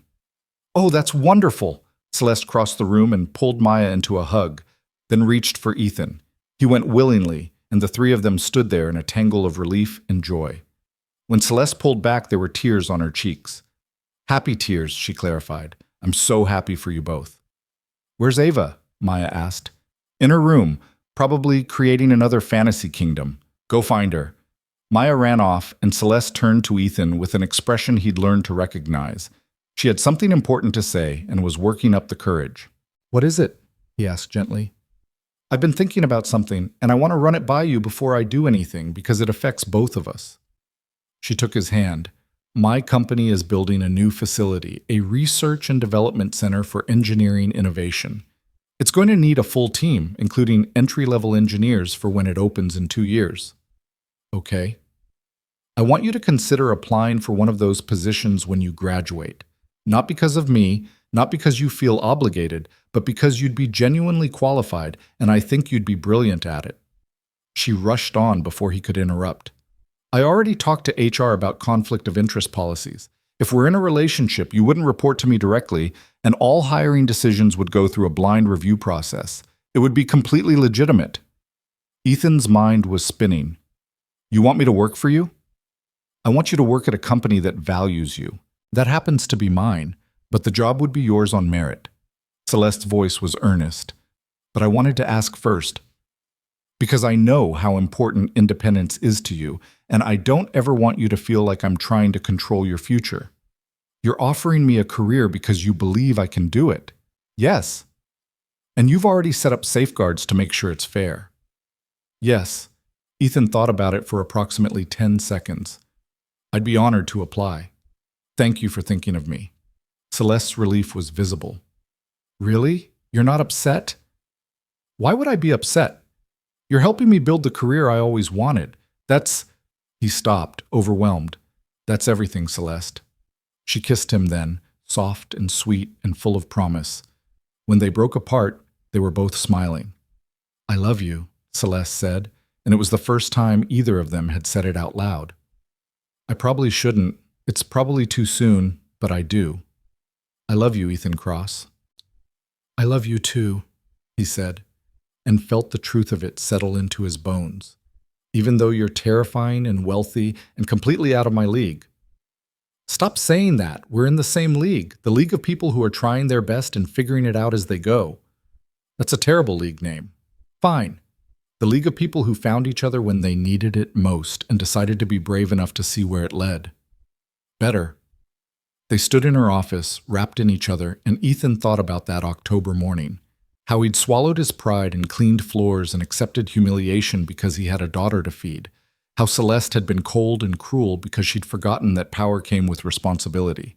How one medical emergency had shattered and rebuilt both their lives into something neither had imagined but both desperately needed. "Do you ever think about that day?" he asked. The elevator, the hospital, all of it. Every single day. It was the worst and best day of my life. Celeste pulled back to look at him. I nearly lost Ava, but I found you. I saw who I'd become and decided to be different. If I could go back and change it, make it so Ava never got hurt, I would in a heartbeat. But I can't. So instead, I'm grateful for what came after. Me too.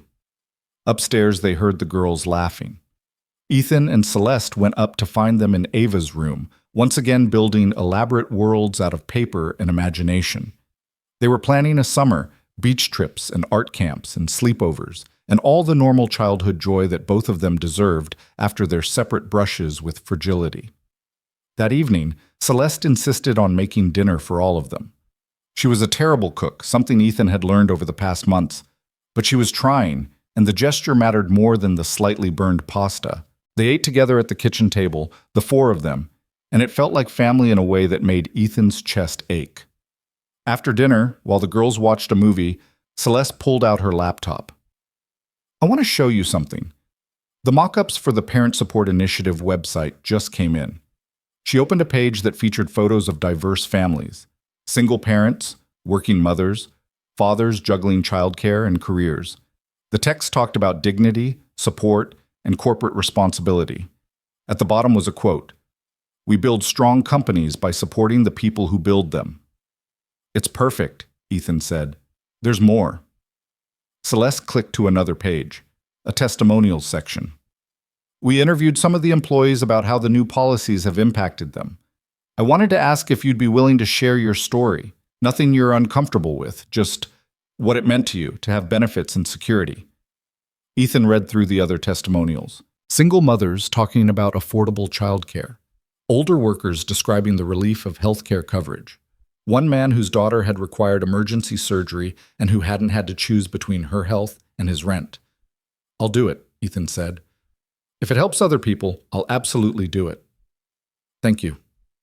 Celeste closed the laptop. You know what the board said when I first proposed this initiative? They said it was too expensive, too complicated, that it would set a precedent we couldn't sustain. But I told them that some precedents need to be set, that being the kind of company that takes care of people is worth the cost. And they listened. Eventually, after a lot of arguing and compromising and threatening to quit if they didn't at least pilot the program, she smiled. Turns out having principles is exhausting. Who knew? You're doing good work. Real work that matters. We're doing good work, Celeste corrected. This started with you, with your courage to tell me I was wrong. Never forget that. They sat together in the kitchen while the evening light faded and the girls' movie played in the background. Ethan thought about all the small moments that had led here. The blood donation, the hospital waiting room, the policy suggestion, the tentative friendship that had grown into love. None of it had been planned. All of it had been necessary. By September, Ethan was starting his final year of coursework. The classes were brutal, but he'd found his rhythm. He studied during Maya's school hours, attended evening lectures, and somehow managed to maintain a B+ average while working part-time and dating a billionaire. It shouldn't have been possible, but he was doing it. The relationship with Celeste deepened slowly, carefully, with both of them aware of the stakes. They were thoughtful about when they told the girls they were officially together, waiting until they were certain it was sustainable, making sure both daughters understood and approved. Maya and Ava were delighted, immediately planning elaborate scenarios for when they'd officially become sisters. Not yet, Celeste warned. We're dating, not engaged. But you will get engaged, right? Ava pressed. Eventually? Maybe, Celeste hedged, if things keep going well. Later, alone with Ethan, she admitted, I already know I want to marry you. Is that crazy? We've only been together 8 months. We've known each other longer than that, since October. Since the worst morning of my professional life when I was cruel to you for no reason. And then the afternoon when I helped save your daughter and you saw me as a person. Ethan pulled her close. Maybe it's fast, but we're not exactly a conventional couple. Normal timelines might not apply. So you'd say yes? If I asked? Are you asking? Not yet, but someday, when the timing is right. Celeste smiled against his shoulder. I want to do this properly, court you, earn you, Make sure you know exactly what you're getting into with me. I know what I'm getting into. A brilliant, occasionally overbearing woman who's learning to be vulnerable and who loves fiercely and who makes me want to be better than I thought possible. Ethan kissed the top of her head. I'm not scared anymore, Celeste. I was for a long time, but I'm not now. What changed? I did. You did. We both learned that sometimes the scariest thing is also the rightest thing. By December, 1 year after that first Christmas together, they'd settled into a rhythm that felt sustainable. Ethan was on track to graduate in May. Celeste's parent support program had been adopted by 12 other companies across Ohio. Maya and Ava were inseparable. The four of them spent most weekends together, and Ethan kept a drawer of clothes at Celeste's house for the nights he stayed over after Maya fell asleep on Ava's floor after another Marathon Fantasy Kingdom session. One Saturday afternoon in mid-December, they were back at St. Vincent's Hospital. Not for Maya's appointment this time, but for a blood drive Ethan had organized with the hospital. He'd become a regular donor, giving blood every 8 weeks like clockwork, and he'd convinced several Alderstone employees to join him. Celeste and the girls came along for moral support. While Ethan was giving his donation, Maya and Ava made cards for the other donors, thanking them for helping save lives. Celeste watched them work and then turned to Ethan. Do you realize that your blood has probably saved a dozen lives this year? I'm just doing what I can. No, you're doing more than that. You're modeling for our daughters what it means to help people, to give of yourself literally and figuratively.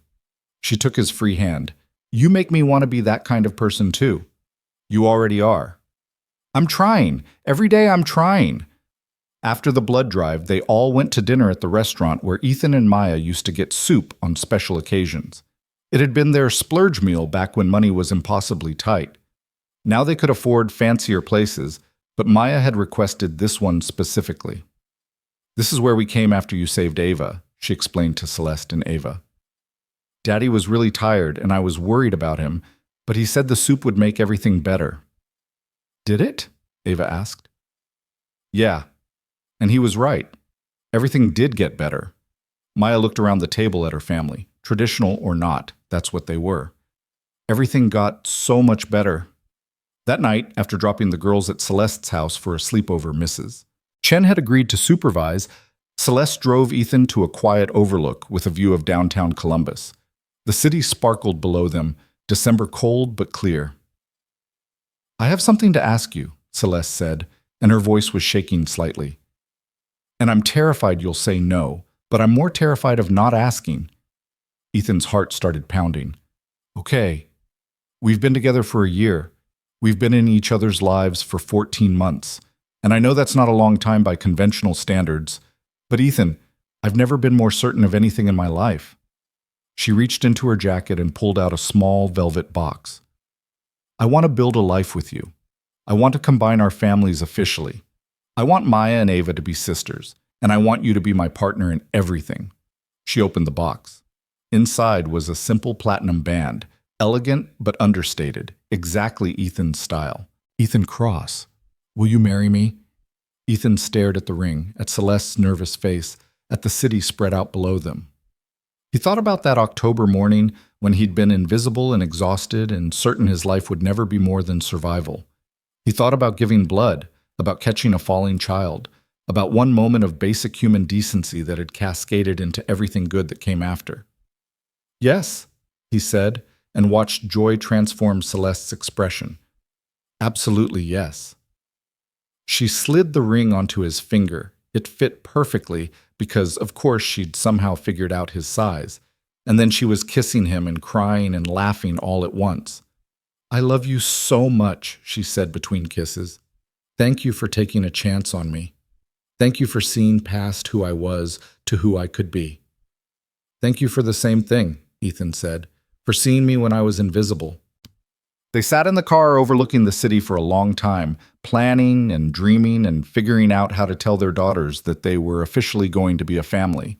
When they finally drove back to Celeste's house, it was late, but both girls were still awake, too excited about their sleepover to actually sleep.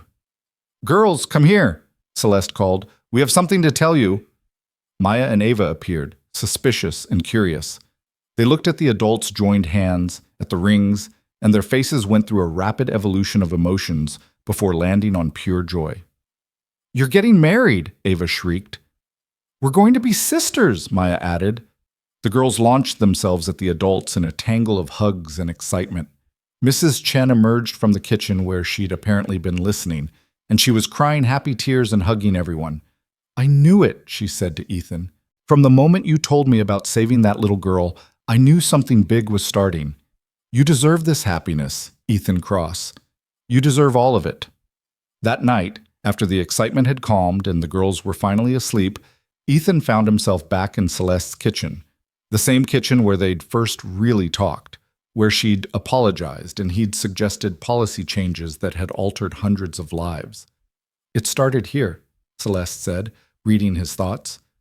"You and me. Really started here.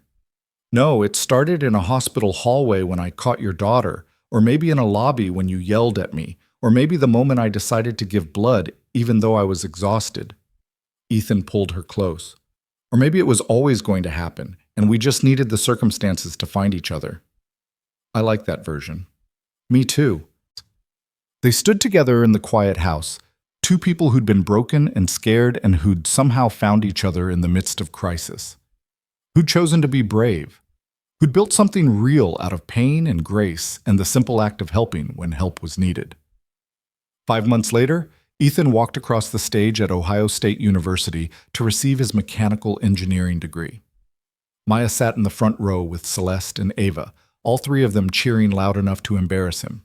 Mrs. Chen was there too, and several of his co-workers from Alderstone, and even Dr. Morrison from the hospital. 2 weeks after that, he started his new position at Alderstone's R&D facility. The interview process had been rigorous and blind. Celeste had excused herself from all decisions, and when he got the offer, he knew he'd earned it legitimately. And 2 months after that, on a warm June afternoon in Celeste's backyard, Ethan and Celeste got married. It was small and simple, just close friends, family, and the 2 daughters who stood beside them as the flower girls they'd insisted on being. Maya wore a blue dress that matched Ava's, and both of them carried flowers they'd grown themselves in Celeste's garden. When the officiant asked if anyone objected to the marriage, Maya stage whispered, "Finally," loud enough that everyone laughed. Ethan and Celeste exchanged rings. His matched the engagement band she'd given him. Hers was a simple sapphire that reminded her of the October sky the day everything changed. They promised to love each other, to support their daughters, to build a family on foundation of honesty and respect, and the kind of grace that came from surviving the worst and choosing to be better. When they kissed, their daughters cheered, and Ethan felt something settle into place. This was his life. This family, this woman, this future he'd built from the ashes of that terrible October morning. 6 months later, Maya and Ava were back at St. Vincent's Hospital for their regular checkups. They went together now, the appointment scheduled on the same day because they'd requested it, because they did everything together. Both girls were thriving. Both had been given clean bills of health. Both were growing and happy and secure in ways their parents had once feared impossible. In the waiting room, Ethan sat beside Celeste and watched their daughters play a game involving the aquarium mural and elaborate storytelling. "They're okay," Celeste whispered. "Both of them. They're actually okay." "Yeah, they are. Because you saved Ava, because you gave blood and caught her and refused to walk away. Because we both learned to help each other, you, me, our daughters." Ethan took her hand. "Because sometimes the worst moments crack us open enough to let the light in." Celeste leaned against his shoulder. "I keep thinking about that morning, when I yelled at you, when I was so focused on my schedule that I treated you like nothing. And I'm grateful. Is that terrible? I'm grateful it happened because it made everything after possible. It's not terrible. It's human." Ethan kissed the top of her head. "We're allowed to be grateful for the lessons, even when they came through pain. We should teach our daughters that mistakes can become growth, that cruelty can be transformed into kindness, that saving someone's life might save your own in return." I think we're already teaching them. Look, Maya had just offered Ava the better of her 2 stuffed animals to play with in their game. Ava had responded by sharing the snack she'd been hoarding. Small acts of generosity and love, the kind that built character and connection. "They're going to be okay," Ethan said. "All four of us. We're going to be okay." And sitting in that hospital waiting room where it had all started, where a little girl had seized and a stranger had helped, and everything had changed forever, Ethan believed it. Believed in second chances and growth and the transformative power of simple human decency. Believed in the family they'd built from crisis and courage. Believed in the love that had grown from the ashes of the worst day into something sustainable and real and precious. He'd given blood to save a child, and in return, he'd been given back his life, his future, his family. Sometimes that's how grace worked. You gave what you could, and the world gave back something even better. Not always, not guaranteed, but sometimes. And sometimes was enough. Sometimes was everything.